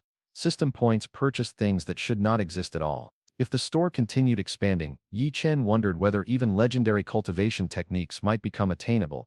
His imagination grew so extravagant that a housekeeper saw his unfocused grin and wondered whether the young master had become possessed. Mu Qinkun called soon afterward. Unable to decide on a gift worthy of having his life saved, he had arranged a complete security and household upgrade for Ye Shen's existing villa. Ye Chen tried to refuse the expensive gesture, but Mu Qinkun said his debt to Ye Chen and his daughter already exceeded the cost of staff and protection. An elderly man arrived that afternoon to oversee the arrangements. Furniture, security equipment, maintenance, and household expenses had all been handled without changing ownership of He property. Zheng Kukia worried about the cost, until the man explained that Mu Qinkun had already paid for everything. He introduced himself as Elder Su. From that day forward, he would serve as the household manager and handle security, maintenance, staff, and every ordinary concern. His smile was courteous, yet Ye Chen sensed a cold pressure beneath it. Elder Su carried the controlled presence of someone far more dangerous than a normal butler. Since Mu Qinkun had sent him, however, that danger was meant to protect the household. Mu Qinkun was delighted that the arrangement allowed everyone to remain together safely, and that she could continue attaining Ye Chen's cooking every day. Her excitement warmed him more than he expected. That evening he returned to the night market and received a mission to sell 300 servings of fried noodles. Before opening, he noticed a teenage girl crying near the stall. He approached carefully and asked what had happened. Her name was Li Qingqing. Her mother needed an operation costing 500,000 yuan, her father had disappeared, and the family had no remaining source of money. Li Qingqing looked at Ye Chen and pointed out that he was barely older than she was. How could another teenager possibly solve a 500,000 yuan problem? I can help, he said. But you'll work at this stall and repay me through honest labor. The offer restored enough hope for her to stand. She began organizing plates, collecting payments, and calling order numbers. Even an inexperienced assistant made Ye Chen's workload noticeably lighter. Mel Tianqing arrived with her livestream. Her viewers commented on the stall's growing popularity, and distant fans complained that they would pay almost anything give to taste Ye Chen's fried rice or noodles. Mel Tianqing smugly reminded them that she could eat his cooking every day, provoking an immediate flood of jealous comments. When she turned away from the phone, 3 men blocked her path. Their leader was Bai Ziming, the son of a family involved in pork trade. Money and status had taught him that most people at the night market would step aside. He confirmed most to Nanqingjian identity, praised her appearance, and asked whether she belonged to anyone. She coldly replied that her relationship status was none of his concern and tried to leave. The 3 men closed around her again. Some bystanders noticed but were afraid to challenge them. PDL Kind saw the danger and called to Ye Chen. Brother Yi, those men are harassing a woman. One glance at the familiar back and worn selfie stick told him exactly who it was. Let her go. Bai Ziming turned and felt, for one instant, as though an enraged animal were approaching. Then he saw only a young vendor of similar height and recovered his arrogance. Ye Chen pulled Mu Tianqing against him without asking permission. His sleeves carried spots of oil and seasoning from the stove, but she made no effort to move away. Bai Ziming laughed at the idea of a street vendor playing hero. Remember this name, Bai Ziming of the Bai family. Now step aside while you still can. Mu Tianqing warned him. You should listen. The last wealthy heir who threatened him left with a broken arm and then lost far more than the fight. Bai Ziming looked at the oil on Ye Chen's sleeves. You expect me to fear a cook? Ye Chen answered. A cook works with knives, fire and heavy iron every night. But you should fear the fact that I don't need any of them to stop you. Li Qingqing moved behind the cart, clutching the payment phone but refusing to run. Brother Yi, I can call the police. Only if they remain after I ask them to leave. Ye Chen had heard enough. The mission, the waiting customers, and Li Qingqing's crisis could all pause for 1 minute. Anyone who trapped Mu Qingqing in front of him had chosen the worst possible place to display his family name. Ye Chen pretended to mishear Bai Ziming's surname as a phrase meaning grandson, Bai and said he had never heard of him. He gave the 3 men one opportunity to leave and warned that he would not guarantee what happened afterward. Bai Ziming answered by swinging a stool. Complete Wing Chun mastery turned the attack into a mistake. Ye Chen stepped inside the arc, redirected the stool, and seized the man's arm. A short rotation dislocated the shoulder. The 2 companions rushed him together and suffered the same fate within seconds. All 3 stared at arms hanging at unnatural angles. Ye Chen advised them to find an exceptional bone-setting physician. An ordinary doctor might perform surgery, but a single error could leave permanent damage. The hands of the divine physician had allowed him to misalign the joints in a way most practitioners would not understand. Bai Ziming demanded his name, for revenge. Ye Chen, he answered. Remember it clearly. Bai Ziming promised that their next meeting would end differently. Ye Chen said that meeting would probably come sooner than he expected. Ma Tianqing relaxed against him and joked that she did not need to fear dangerous men, as long as her father had assigned Ye Chen to protect her. If he failed, she would have him expelled from a university he did not even attend. The absurd threat finally broke the tension. Her livestream had recorded the entire fight. Viewers flooded the chat with amazement at a fried rice vendor using Wing Chun to disable 3 men. Some admitted they now watched as much for Ye Chen as for Mu Tianqing. She was not sure whether to feel proud or offended that her own audience had found a new favorite. Ye Chen returned to the wok and completed the 300 orders of fried noodles. The system delivered a Ferrari to his garage. He now owned 2 luxury vehicles. Selling the G-Class could bring more than 1 million yuan, but its space and durability still made it useful. The Ferrari was a reward for speed and status, not a replacement for every purpose. Li Qingqing noticed his smile and asked why he looked so pleased. He said he had discovered another way to make money. Then he transferred 500,000 yuan, the available cash in his account at that moment, directly to her bank card. Fear replaced her excitement. You're really giving me all of it. I may never be able to repay you. Ye Chen wiped sweat from his face. Your mother needs treatment now. Work with me, study hard, and repay it over time. I'm not charging interest. For Li Qingqing, the transfer meant her mother would live. The debt was overwhelming, but any number of years at the stall seemed preferable to losing her only parent. On the drive home, Mu Qingqing questioned whether he had trusted too easily. The girl could have fabricated the story and disappeared with the money. Ye Chen listed the evidence. A fraud would rarely begin by requesting the exact, intimidating amount of 500,000. Li Qingjing's grief had been uncontrolled rather than theatrical. And most importantly, Ye Chen had seen the hospital document in her hand with the surgical cost printed on it. Mu Qingjing accepted the reasoning, but teased that generosity would leave him with no money for a future wife. The system disagreed with that pessimism. Because Ye Chen had sacrificed his available cash to save another person, it awarded 50,000 points. His balance rose to 83,000. Selling food usually produced 10 points per serving, so the 300 noodle orders had earned only 3,000 by comparison. Compassion had become one of the system's most profitable activities. The next morning a harsher mission appeared. Ye Chen had to prepare 300 individualized lunchboxes for children at a nearby primary school. Success would award 10 God of Cookery fragments. Failure would remove his divine cooking tools. He complained privately that 100 fragments were required for a complete item. While failing a single task could erase treasures he already owned. The system threatened to destroy itself and take its host out of the world if he continued insulting its fairness. Ye Chen immediately changed his tone. This is the kindest and most reasonable system imaginable. A stack of names and health reports appeared. Each child had different nutritional needs and possible allergies. Ye Chen realized the mission demanded more than producing 300 identical containers.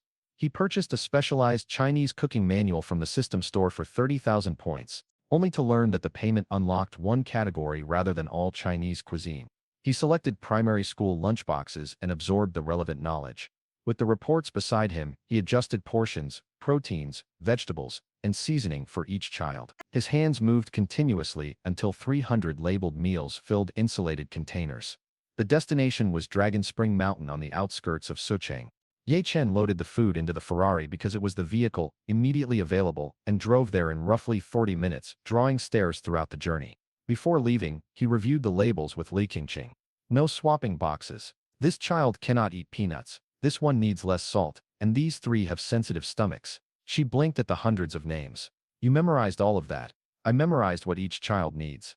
The labels are for the teachers. You could charge a fortune as a private chef. Today the customers are children stranded without lunch. The system is paying me, even if they are not. At the mountain, he discovered that a school bus had broken down with the group's bags and food trapped inside. Nearly 300 hungry children had been crying in disappointment. Ye Chen opened the containers and crouched to their level. How about Brother Yi treats everyone to something delicious? The crying stopped as hundreds of eyes turned toward him. There were just under 300 children, with the remaining meals prepared for teachers. Li Qinglu, one of the adults supervising the trip, thanked Ye Chen. The students were too young to understand the mechanical failure and would have remembered the outing only as a miserable day without lunch. Ye Chen said he had learned what happened and brought exactly what they needed. He did not attempt to explain how a mysterious system had supplied every name and medical report. As the children ate, he detected a faint burned smell from farther down the mountain. Looking over the slope, he saw an electric scooter that had overheated and exploded. Wind carried the flames through dry vegetation at alarming speed. Then he noticed separate fire lines on multiple sides. This was not one accidental battery fire. Someone had created a trap around the excursion group. Ye Chen asked Lesh Qinglu whether she had offended anyone. Dangerous. She initially denied it, then remembered a man she had reported for abusing his position to pressure women. Her evidence had ruined him, but he had recently been released. A wild figure emerged through the smoke carrying a sickle. He blamed Lesh Qinglu for destroying his life, and declared that they would die together on the mountain. Other teachers wanted to intervene but could not approach a man swinging a blade near children. Ye Chen sighed. The system had not sent him there, merely to deliver lunch. He closed the distance, spun beneath the sickle, and kicked it from the attacker's hand. A second strike sent the man tumbling down a lower slope, injured but alive and unable to threaten the group. The fire had already grown beyond what extinguishers could control. Calling emergency services was necessary, but the flames would reach the children long before firefighters climbed the mountain. Ye Chen opened the system store and found a rain talisman costing 10,000 points. It would create heavy rain for only 20 minutes. He purchased it immediately. Clouds gathered above Dragon Spring Mountain with unnatural speed. Rain crashed down in sheets, flattening smoke and extinguishing the advancing fire. The teachers moved the children beneath available shelters while the surrounding slopes turned from orange to black. Li Qinglu thanked Ye Chen again, unable to understand how every disaster had changed direction after his arrival. He told her the attacker had survived below, and that she should report everything once they reached safety. Guiding nearly 300 excited children down the mountain exhausted him more than fighting. Many clung to his hands or competed to walk beside the brother who had brought lunch and stop the bad man. Listen to your teachers, he told them. Otherwise I may not come to protect you next time. After seeing the group safely down, Ye Chen drove home and rested through the afternoon. Preparing 300 individualized meals had left his hands aching, but he still opened the stall that evening.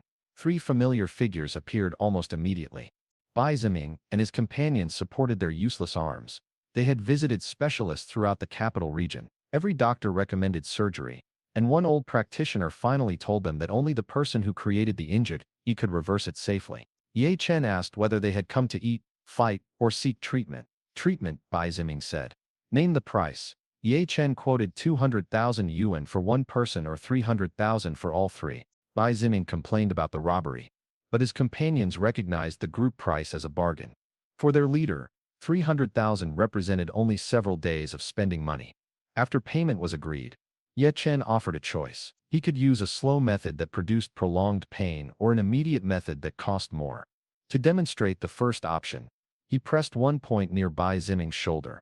The young master nearly jumped from the chair. Ye Chen raised 5 fingers. Bai Ziming guessed another 50,000 in total. Ye Chen corrected him. 50,000 per person. Pride and fear defeated caution. Bai Ziming transferred 450,000 yuan altogether. Ye Chen located the displaced joint, tightened his grip, and struck the shoulder once. A sharp click restored the arm instantly. The second and third men received the same treatment. As they prepared to leave, Ye Chen quietly mentioned a possibility of relapse because they had delayed treatment. Bai Ziming demanded medicine strong enough to prevent it. Ye Chen charged another 100,000 for all 3. He sent Li Qingqing to buy a specific herbal combination. At the pharmacy, the old practitioner recognized it as a temporary treatment for suppressing male sexual function and assumed the schoolgirl had encountered a terrible boyfriend. Li Qingqing refused to explain and brought the packets back. When she returned, she whispered, "The pharmacist told me exactly what this medicine does. Are you really giving it to them?" They threatened Mu Qingqing and swung a stool at my head. Yi Qing replied, "That explains punishment. But this is cruel. The effect is temporary. Fear will keep them away longer than pain did." Li Qingqing handed over the packets. "Remind me never to become your enemy. Keep studying and helping your mother. You'll remain safely on the other side." The 3 men departed with complete trust in the recovery medicine. Li Qingqing stared at Ye Chen afterward and called him merciless. He accepted the description with pride. Between treatment and medicine, he had earned more than 500,000 yuan. He also gave Li Qingqing all the night's noodle revenue as wages, and told her to prioritize school, return whenever she could, and ask if her family needed anything. At home, Mu Tianqing confronted him in pajamas. News reported an attempted revenge attack and deliberate fire at Dragon Spring Mountain. She also knew his Ferrari had been seen there. Ye Chen admitted that he had delivered lunch and encountered a small complication. Calling an attempted mass killing a small complication did not reassure her. Late that night, a metallic sound rose from the underground garage. Ye Chen dressed and went downstairs. The door showed marks from forced entry, and the Ferrari had been deliberately altered. The brake system was disabled. Major engine components had been replaced with damaged parts. If he accelerated onto a public road, the car could fail catastrophically and kill everyone inside. Elder Su lived in a small structure beside the villa because he disliked sleeping in an extravagant house. Ye Chen went there and found several computer monitors displaying security feeds, access logs, and tracking tools. The hidden command center looked more like a hacker's workspace than a retired man's room. Elder Su sat drinking Wuliangye. He had detected the intruders and captured all 3 before they could escape. They were Bai Ziming and the same 2 companions. Bai Ziming accused Ye Chen of prescribing medicine that had made them temporarily impotent. A pharmacist had explained the combined effect of the herbs, and they had returned for revenge. Ye Chen asked why they had not confronted him directly. Sabotaging a vehicle in secret was not a prank. It was cowardice with potentially fatal consequences. "You wanted revenge," Ye Chen said. "But if I drove that car with my mother and Mu Qianqing inside, 4 people could die. That is attempted murder." The confidence left Bai Ziming's face. He begged Ye Chen not to involve the police and promised they had not intended to kill anyone. Intentions did not repair brakes. Ye Chen told Elder Su to secure them for the night and decide in the morning whether to submit the evidence.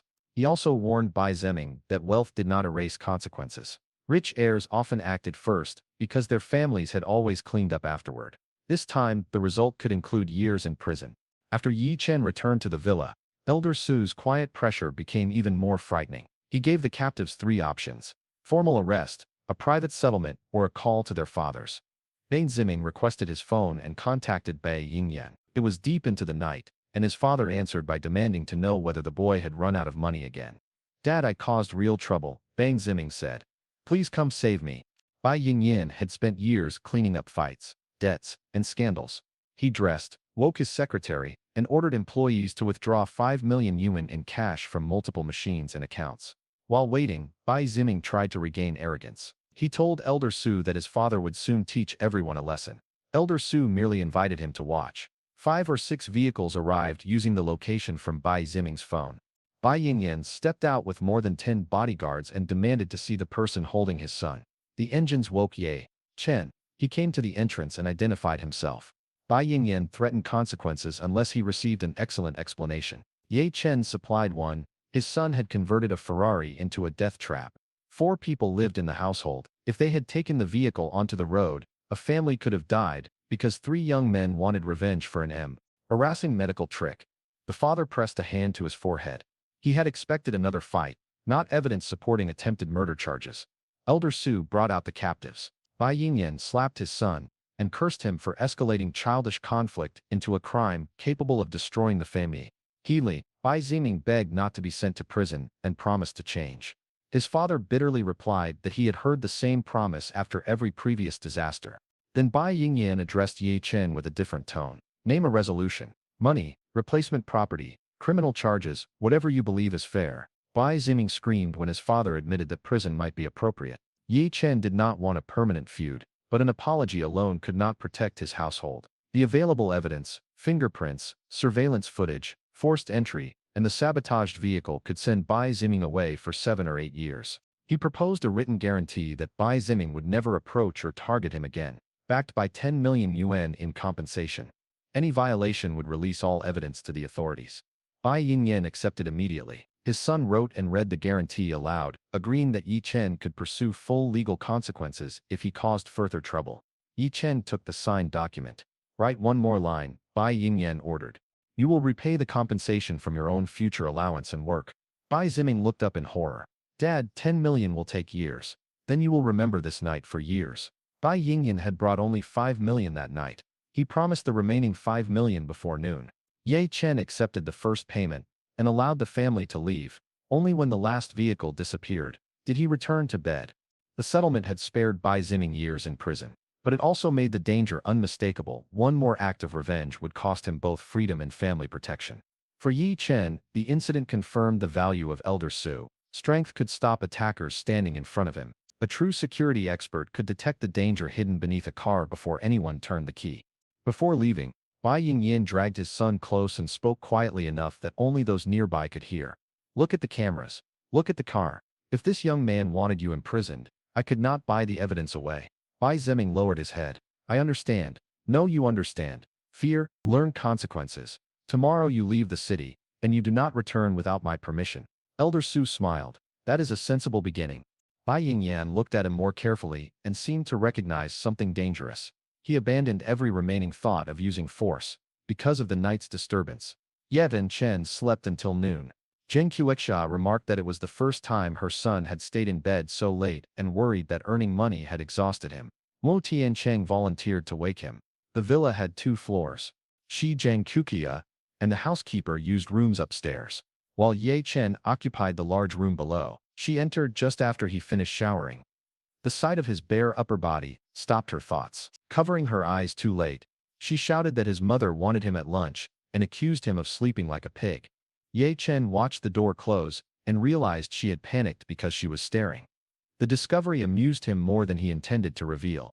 Elder Su arrived while the family ate. Ye Chen invited him to join them, but the older man had already eaten. He reported that the Bai family had delivered the remaining 5 million exactly as promised. Elder Su addressed him as young master, a title Ye Chen still found uncomfortable. Ye Chen handed him a bank card and asked him to deposit and safeguard the funds. Zhang Qiuexia became alarmed when she heard the amount. 5 million, Chenner, you cannot do anything dishonest. I won't watch my son go to prison. He assured her that the money came from people compensating him for serious wrongdoing. Her son remained upright. He had merely made bad people pay for the trouble they created. She accepted the explanation without demanding details that might frighten her further. After lunch, Ye Chen noticed that the system had issued no new task. While exploring the interface, he discovered that it had undergone a major upgrade. His physical information had changed. He was now 185 centimeters tall and weighed 80 kilograms with the additional mass distributed through a stronger body. His asset valuation had increased dramatically because of the villa and recent compensation, though immediately spendable cash remained a little above 10 million yuan. An upgrade package waited in the mailbox. It contained an enhanced art of appraisal and a major increase in perception. When the abilities merged, sight and hearing sharpened. Small variations in texture, age, structure, and authenticity became easier to detect. The effect resembled seeing in every direction and hearing movement others missed, though it was more precise than simple heightened senses. The upgraded interface also displayed personal attributes. His intelligence measured 123, luck 75, and physical condition 258. A final category related to wealth gathering appeared only as question marks. Ye Chen interpreted the unknown value as limitless potential. Perhaps his ability to accumulate wealth had no fixed upper boundary. He imagined becoming the richest man in the world and began smiling to himself. Mu Tianqing waved a hand near his face. "Where did you go? You look like you're planning to buy the planet." He denied fantasizing and claimed he was merely happy. She then asked why the Bai family had voluntarily delivered 5 million yuan. Ye Chen joked that if people insisted on giving him money, refusing would be impolite. The next mission arrived before she could question him further. Ye Chen had to attend a stone gambling convention and earn 30 million yuan. Failure would subtract 50 points of luck. With only 75 luck points displayed, losing 50 could turn ordinary life into a disaster. After witnessing Zhao Jun's week under a bad luck talisman, Ye Chen had no desire to discover what a permanent score of 25 felt like. He found a convention taking place that afternoon in a shopping complex near 7th Street. Mu Tianqing warned that the event attracted major families and veteran collectors. Without years of appraisal experience, purchasing sealed jade stones was little more than donating money to sellers. Ye Chen invited her anyway. When he threatened to go alone, she asked for 5 minutes to prepare. He dressed and waited. 5 minutes became 30 before she emerged wearing carefully applied light makeup. She announced that the stone convention would become the theme of her live stream. During the drive in the G-Class, viewers immediately recognized the interior and guessed that the fried rice king was of her again. Others commented on how comfortably she appeared to be living in the villa. At the entrance, security requested proof of invitation. Ye Chen had not known one was required. Mu Tianqing produced a black membership card that granted her access. But the attendants still questioned whether Ye Chen qualified. She answered by linking her arm through his. No further explanation was necessary. The attendants stepped aside and apologized. Once they passed, Ye Chen asked, "Did that card belong to your family?" "It belongs to me," Mu Tianqing said. "Running away did not erase my identity. And holding my arm was required." He asked why you were with me. I gave him the shortest answer. Her livestream viewers supplied their own interpretation. The fried rice king has officially become the boyfriend. Forget the stones. We finally caught the relationship reveal. Mu Tianqing turned the camera away from her face before the audience could see her blush. Inside, thousands of rough stones filled vendor tables. Selecting enough winners to earn 30 million yuan would be almost impossible through luck alone. Ye Chen activated the upgraded art of appraisal. Information, internal color, fractures, and hidden value seemed to unfold beneath each stone's surface. It was not literal X-ray vision, but the result felt nearly identical. He left Mu Tianqing near the dessert area where she could broadcast comfortably. Then he walked toward the first row of vendors. For everyone else, the convention was a gamble. For Ye Chen, every stone had begun revealing its answer. He stopped in front of one stone and asked, "How much for this one?" 10,000 yuan. Firm price. The stone had all the external signs of valuable jade, which explained the seller's confidence. Yet appearances meant very little here. Many stones on the surrounding tables looked promising while hiding material worth nowhere near their asking price. Ye Chen studied the one in front of him and formed a plan. He paid the 10,000 yuan, carried it to the cutting station and marked a line roughly 1/3 of the way in. "Would you like us to cut it now, sir?" the operator asked. "Cut exactly along this line." The saw bit through the rough shell. When water washed the dust away, a brilliant sheet of green appeared. Solid green, someone cried. "That has to start at 50,000. The shout drew a crowd. Among them was Lei Sunbing, the young master of the Lei family, and an experienced stone gambler. One glance at the exposed jade was enough to stir his greed. "I'll give you 100,000 for it." Lei Sunbing said. Ye Chen smiled, as if he had just received an unexpected blessing. Then congratulations, it's yours. The transfer arrived immediately. Confident in his experience, Lei Sunbing ordered the cutter to keep going. Mu Tiangqing had also joined the crowd. Even she knew that if the green ran deep, the finished jade might be worth over $1 million. Her livestream audience erupted. Why would he sell that early? One more cut could multiply the value several times. Mu Tianqing looked equally puzzled, so Ye Chen quietly explained, I'm not as brave as young Master Lei. Once I've made a profit, I'm satisfied. The second cut exposed the truth. The beautiful green was only a paper-thin layer. Almost the entire center was worthless stone. What Lei Sunbing had bought for 100,000 yuan might sell for a few hundred at best. His face darkened as he realized that Ye Chen had recognized the trap from the beginning. You little bastard, Lei Sunbing growled. You'd better watch your back. Anyone who makes a fool of me usually doesn't live comfortably for long. Ye Chen paid the threat no attention. He moved from stall to stall and bought 7 more rough stones for less than 100,000 yuan in total. All 7 went straight to the cutting station. Lei Sunbing watched from a distance this time, afraid that one impulsive bid would leave him humiliated again. Mu Tianqing leaned close and whispered, Are you planning to trick someone else? No need. These stones will earn more than enough.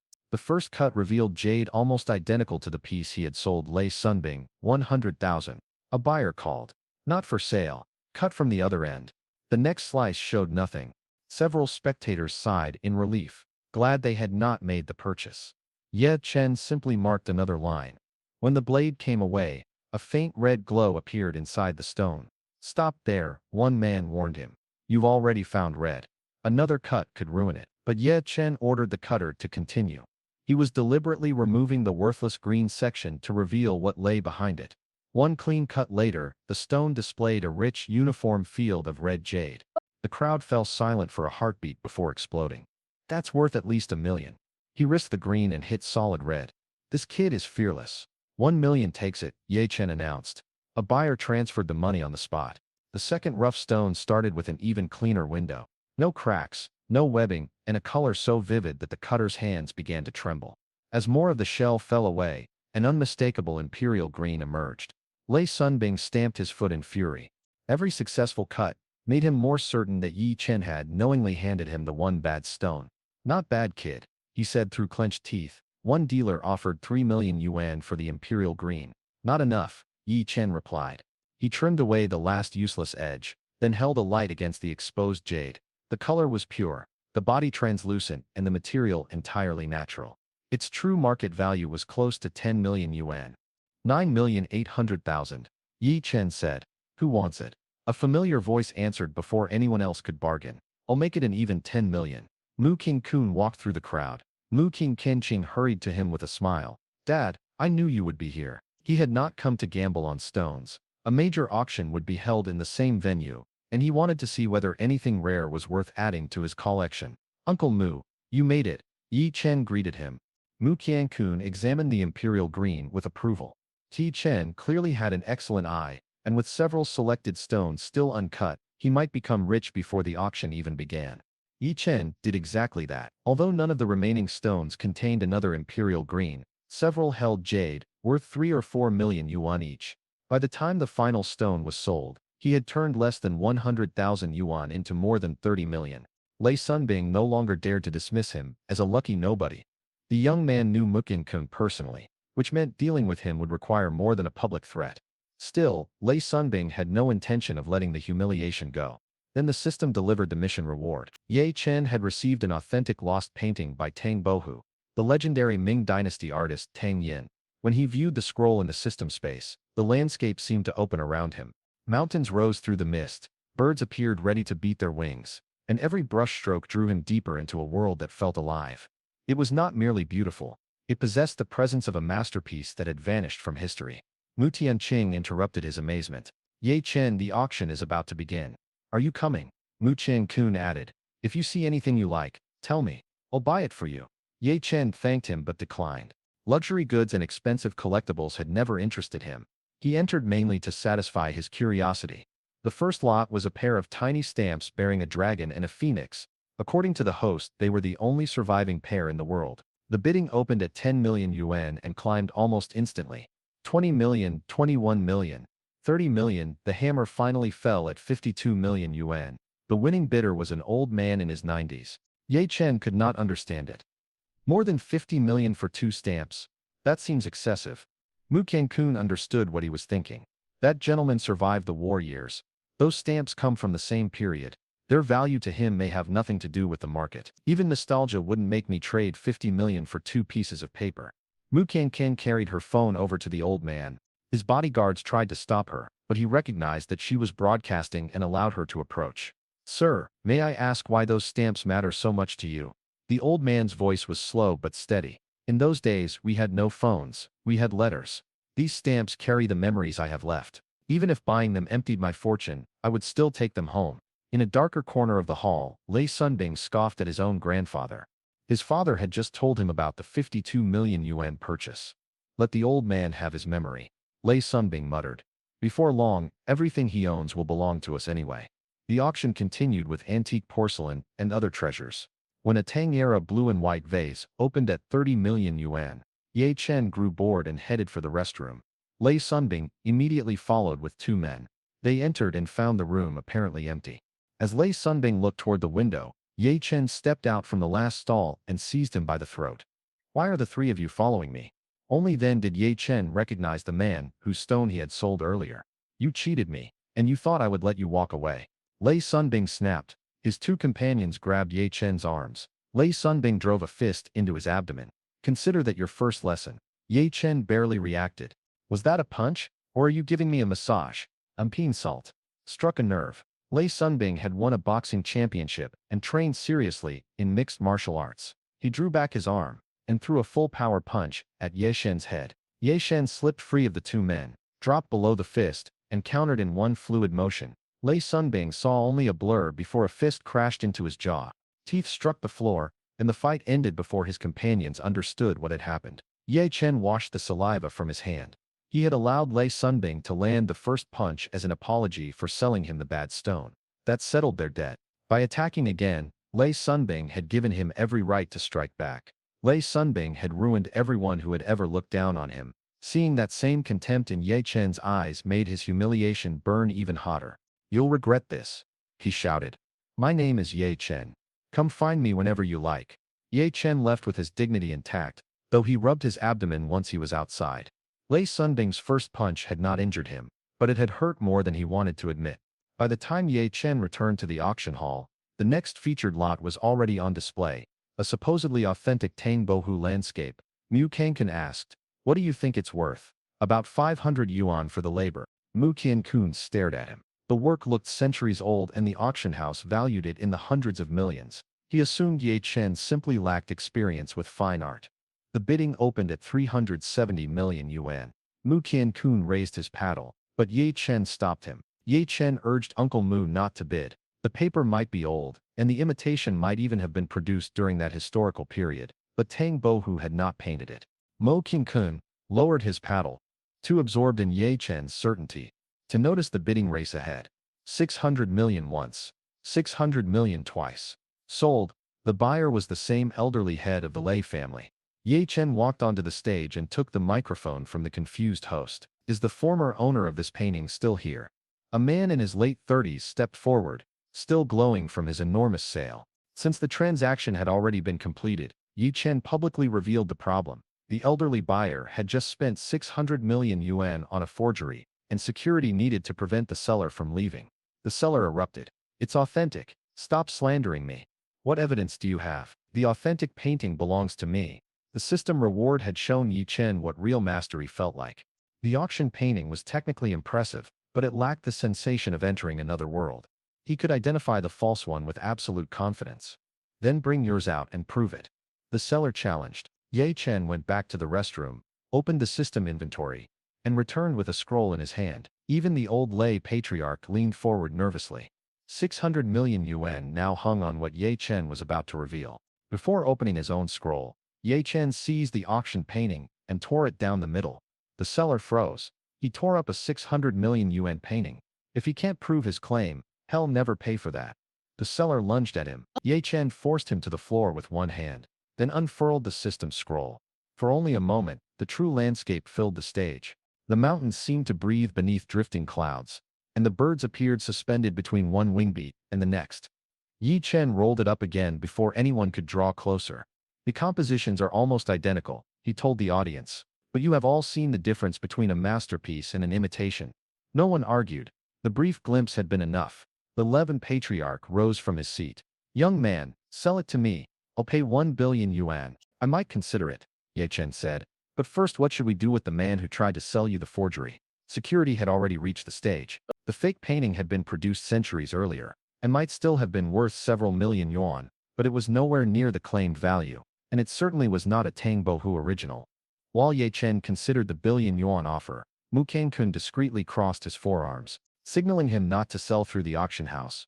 Ye Chen understood. A transaction of that size could lose tens of millions in commission alone.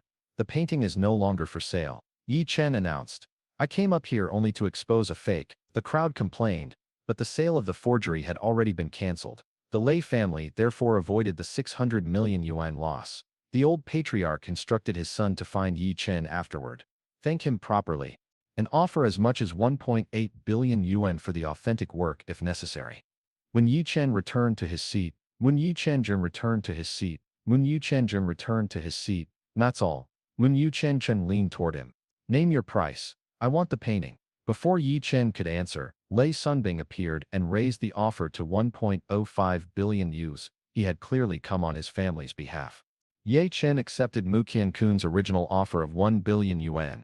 Uncle Mu Qian had helped him avoid the auction commission, and Ye Chen preferred dealing with someone he trusted. Mu Qiankun agreed to transfer the money the next day. He knew collectors who would have paid twice as much with gritted teeth. To Ye Chen, the scroll was an item sitting in storage. To Mu Qiankun, it was a cultural treasure that would stun every business partner invited into his private collection.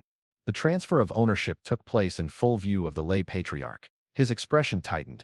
The Mu and Lei families had competed for years, and he did not enjoy watching a prize of this scale fall into Mu Qiankun's hands. After the auction ended, Ye Chen found the seller of the forged painting waiting outside. That work was copied by one of your ancestors and passed down through the family, wasn't it? Ye Chen asked. The man admitted it, then cursed Ye Chen for destroying the plan that could have earned him hundreds of millions. Ye Chen did not approve of the fraud, but he had torn up an antique that still possessed legitimate value. He estimated it at a little over 3 million yuan and offered 2 million as compensation for the physical painting. The seller accepted, and Ye Chen transferred the money. The system rewarded his willingness to take responsibility with 10,000 street vendor points. Ye Chen sighed. So I earn points whether I make money or spend it. The system threatened to initiate self-destruction if its host remained dissatisfied. I was wrong, Ye Chen said immediately. Mu Tianchen glanced at him.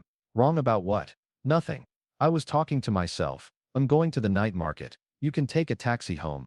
By the time he arrived at his stall, Li Qingqing had already been waiting for quite a while. Why are you so late, brother Ye? If I'd known, I wouldn't have come today.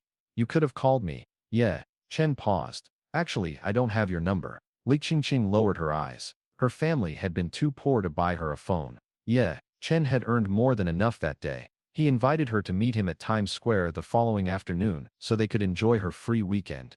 She arrived in the same school uniform she always wore, as if it were the only decent outfit she owned. Ye Chen took her shopping for clothes, treated her to a proper meal, and finally brought her into a phone store. Lei Qingqing hesitated. I can buy a cheap basic phone. I only need it so I can contact you. Ye Chen refused to settle for a basic phone. A modern model would also let her listen to music and relax. All he wanted in return was for her to keep helping at the stall and focus on school. Outside the store, more than a dozen young men passed by. Li Sunbing was among them, his jaw still swollen. His friends joked that it was usually Li Sunbing who sent other people to the hospital, not the other way around. Their laughter stopped when he threatened to put them there personally. Then one of them noticed the familiar young man inside the store. Is that the guy who hit you? Lei Sunbing did not answer, but his expression said enough. His friends expected him to rush inside. Instead, he turned away. Let's go. The words stunned them. Lei Sunbing himself had not noticed that his legs were trembling. Perhaps he remembered the counterpunch in the restroom. Perhaps it was the inexplicable pressure Ye Chen carried. Whatever the reason, for the first time in years, Lei Sunbing felt fear. Inside the shop, Ye Chen briefly sensed hostility. By the time he looked outside, no one was there. Li Qingqing was still trying to save his money, so he chose two of the newest P020 smartphones and 2 data plans. She misunderstood why he wanted a pair and began to blush. Then Ye Chen ruined her imagination. The second one is for your mother. This way you two can always reach each other. Li Qingqing thanked him and promised to work hard. Ye Chen told her that the best way to repay him was to study, build a future, and earn plenty of money for herself one day. As they passed through a narrow side street, they encountered Lei Sunbing and his group again. Lei Sunbing immediately lowered his head, hoping to avoid another conflict. One friend failed to understand the warning and placed a hand on Ye Shen's shoulder. So you're the one who bullied Brother Lei. Ye Shen threw him over his shoulder without a word. The rest charged together and hit the ground one after another. Soon, only Lei Sunbing remained standing. Young Master Lei, Ye Chen said. Are you looking for trouble again? Of course not. I was merely passing by. I never intended to fight. One of the men on the ground groaned. Brother Lei, he's strong, but you can take him.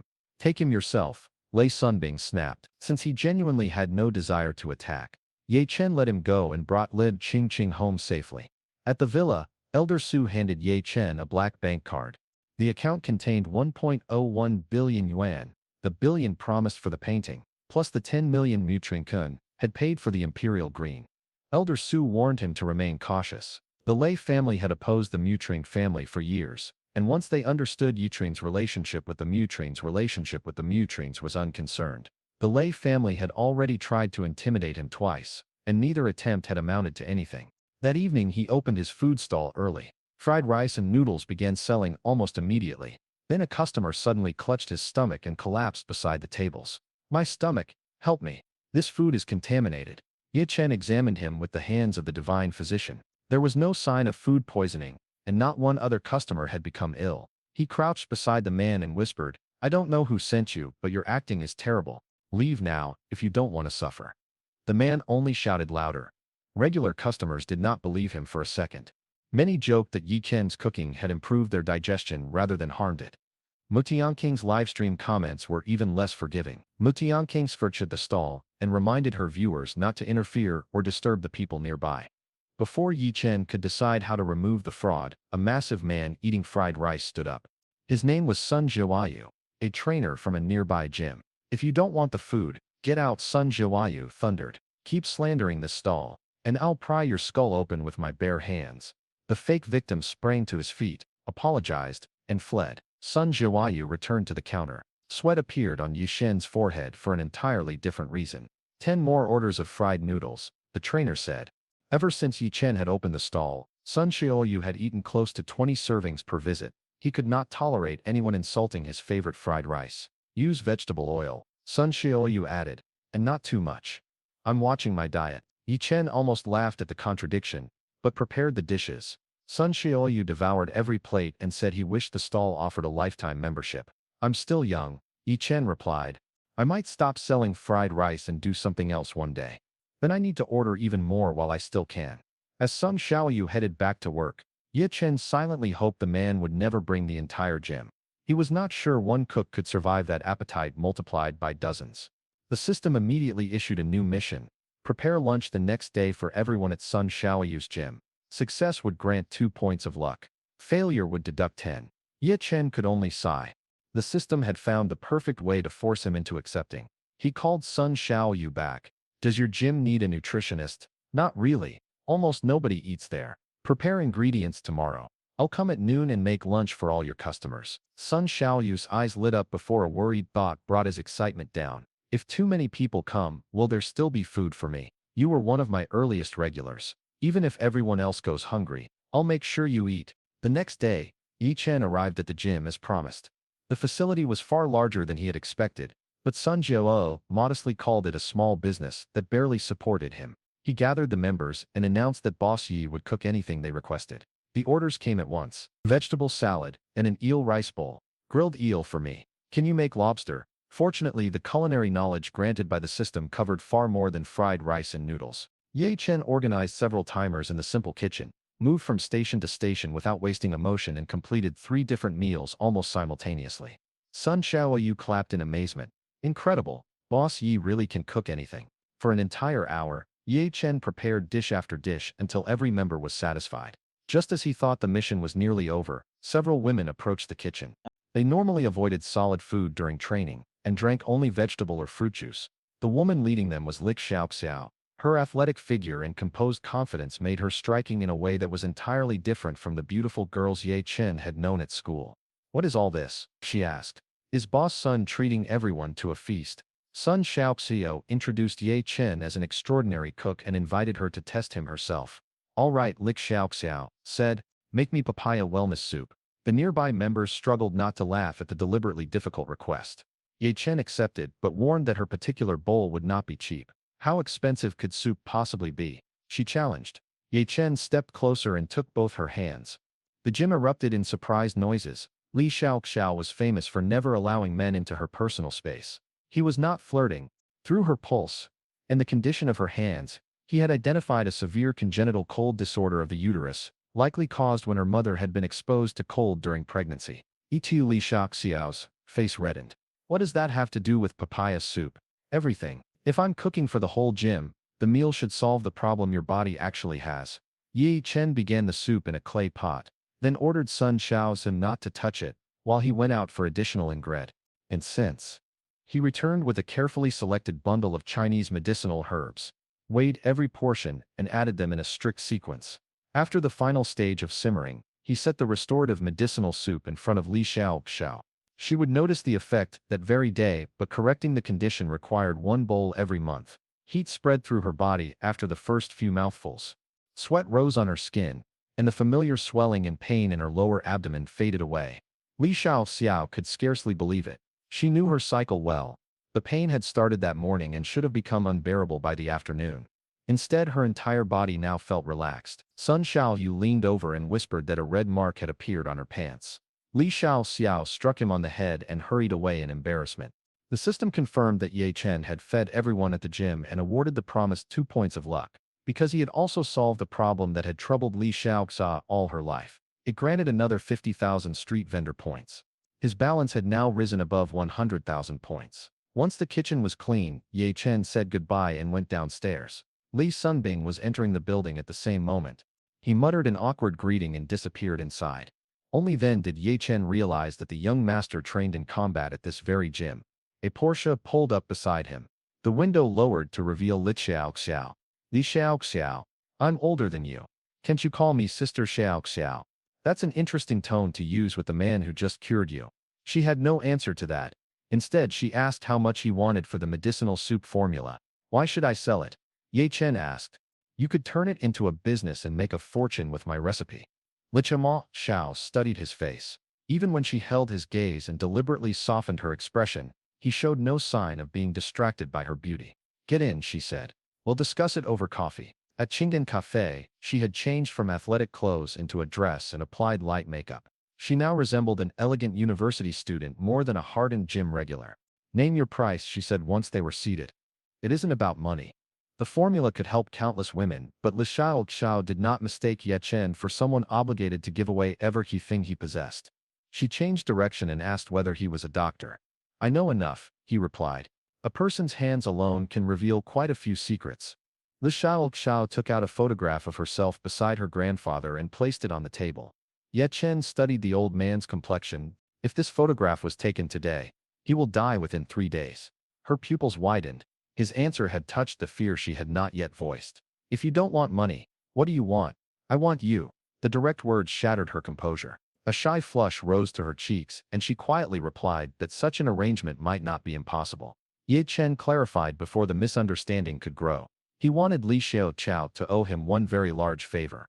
She could share the recipe, or build a business around it. He did not care. One day, he might need her help, and her promise to answer that request would be the price. She hesitated. Ye Chen began to stand. "Fine," Li Xiaoxiao said. "I agree. Whatever you ask of me in the future, I'll do it." Ye Chen wrote down the complete formula and passed it across the table. "Cook it for exactly 38 minutes. Add the first 7 ingredients during the opening 20 minutes, then add the other 6 for the final 18. The timing matters." They exchanged contact information before separating. Exhausted from feeding an entire gym, Ye Chen returned to the villa and decided to skip the night market for once. At least his regular stall was manageable, especially when Li Qingqing was there to help. His phone buzzed. "Brother Ye, did you get home safely?" The number ended in the digits Li Xiaoxiao had just given him. Ye Chen had barely begun typing a response when Multianqingde descended from the second floor. Seeing him absorbed in a private conversation was unusual enough to draw her closer. She stopped directly behind him and asked, "Who are you chatting with?" Ye Chen nearly dropped the phone.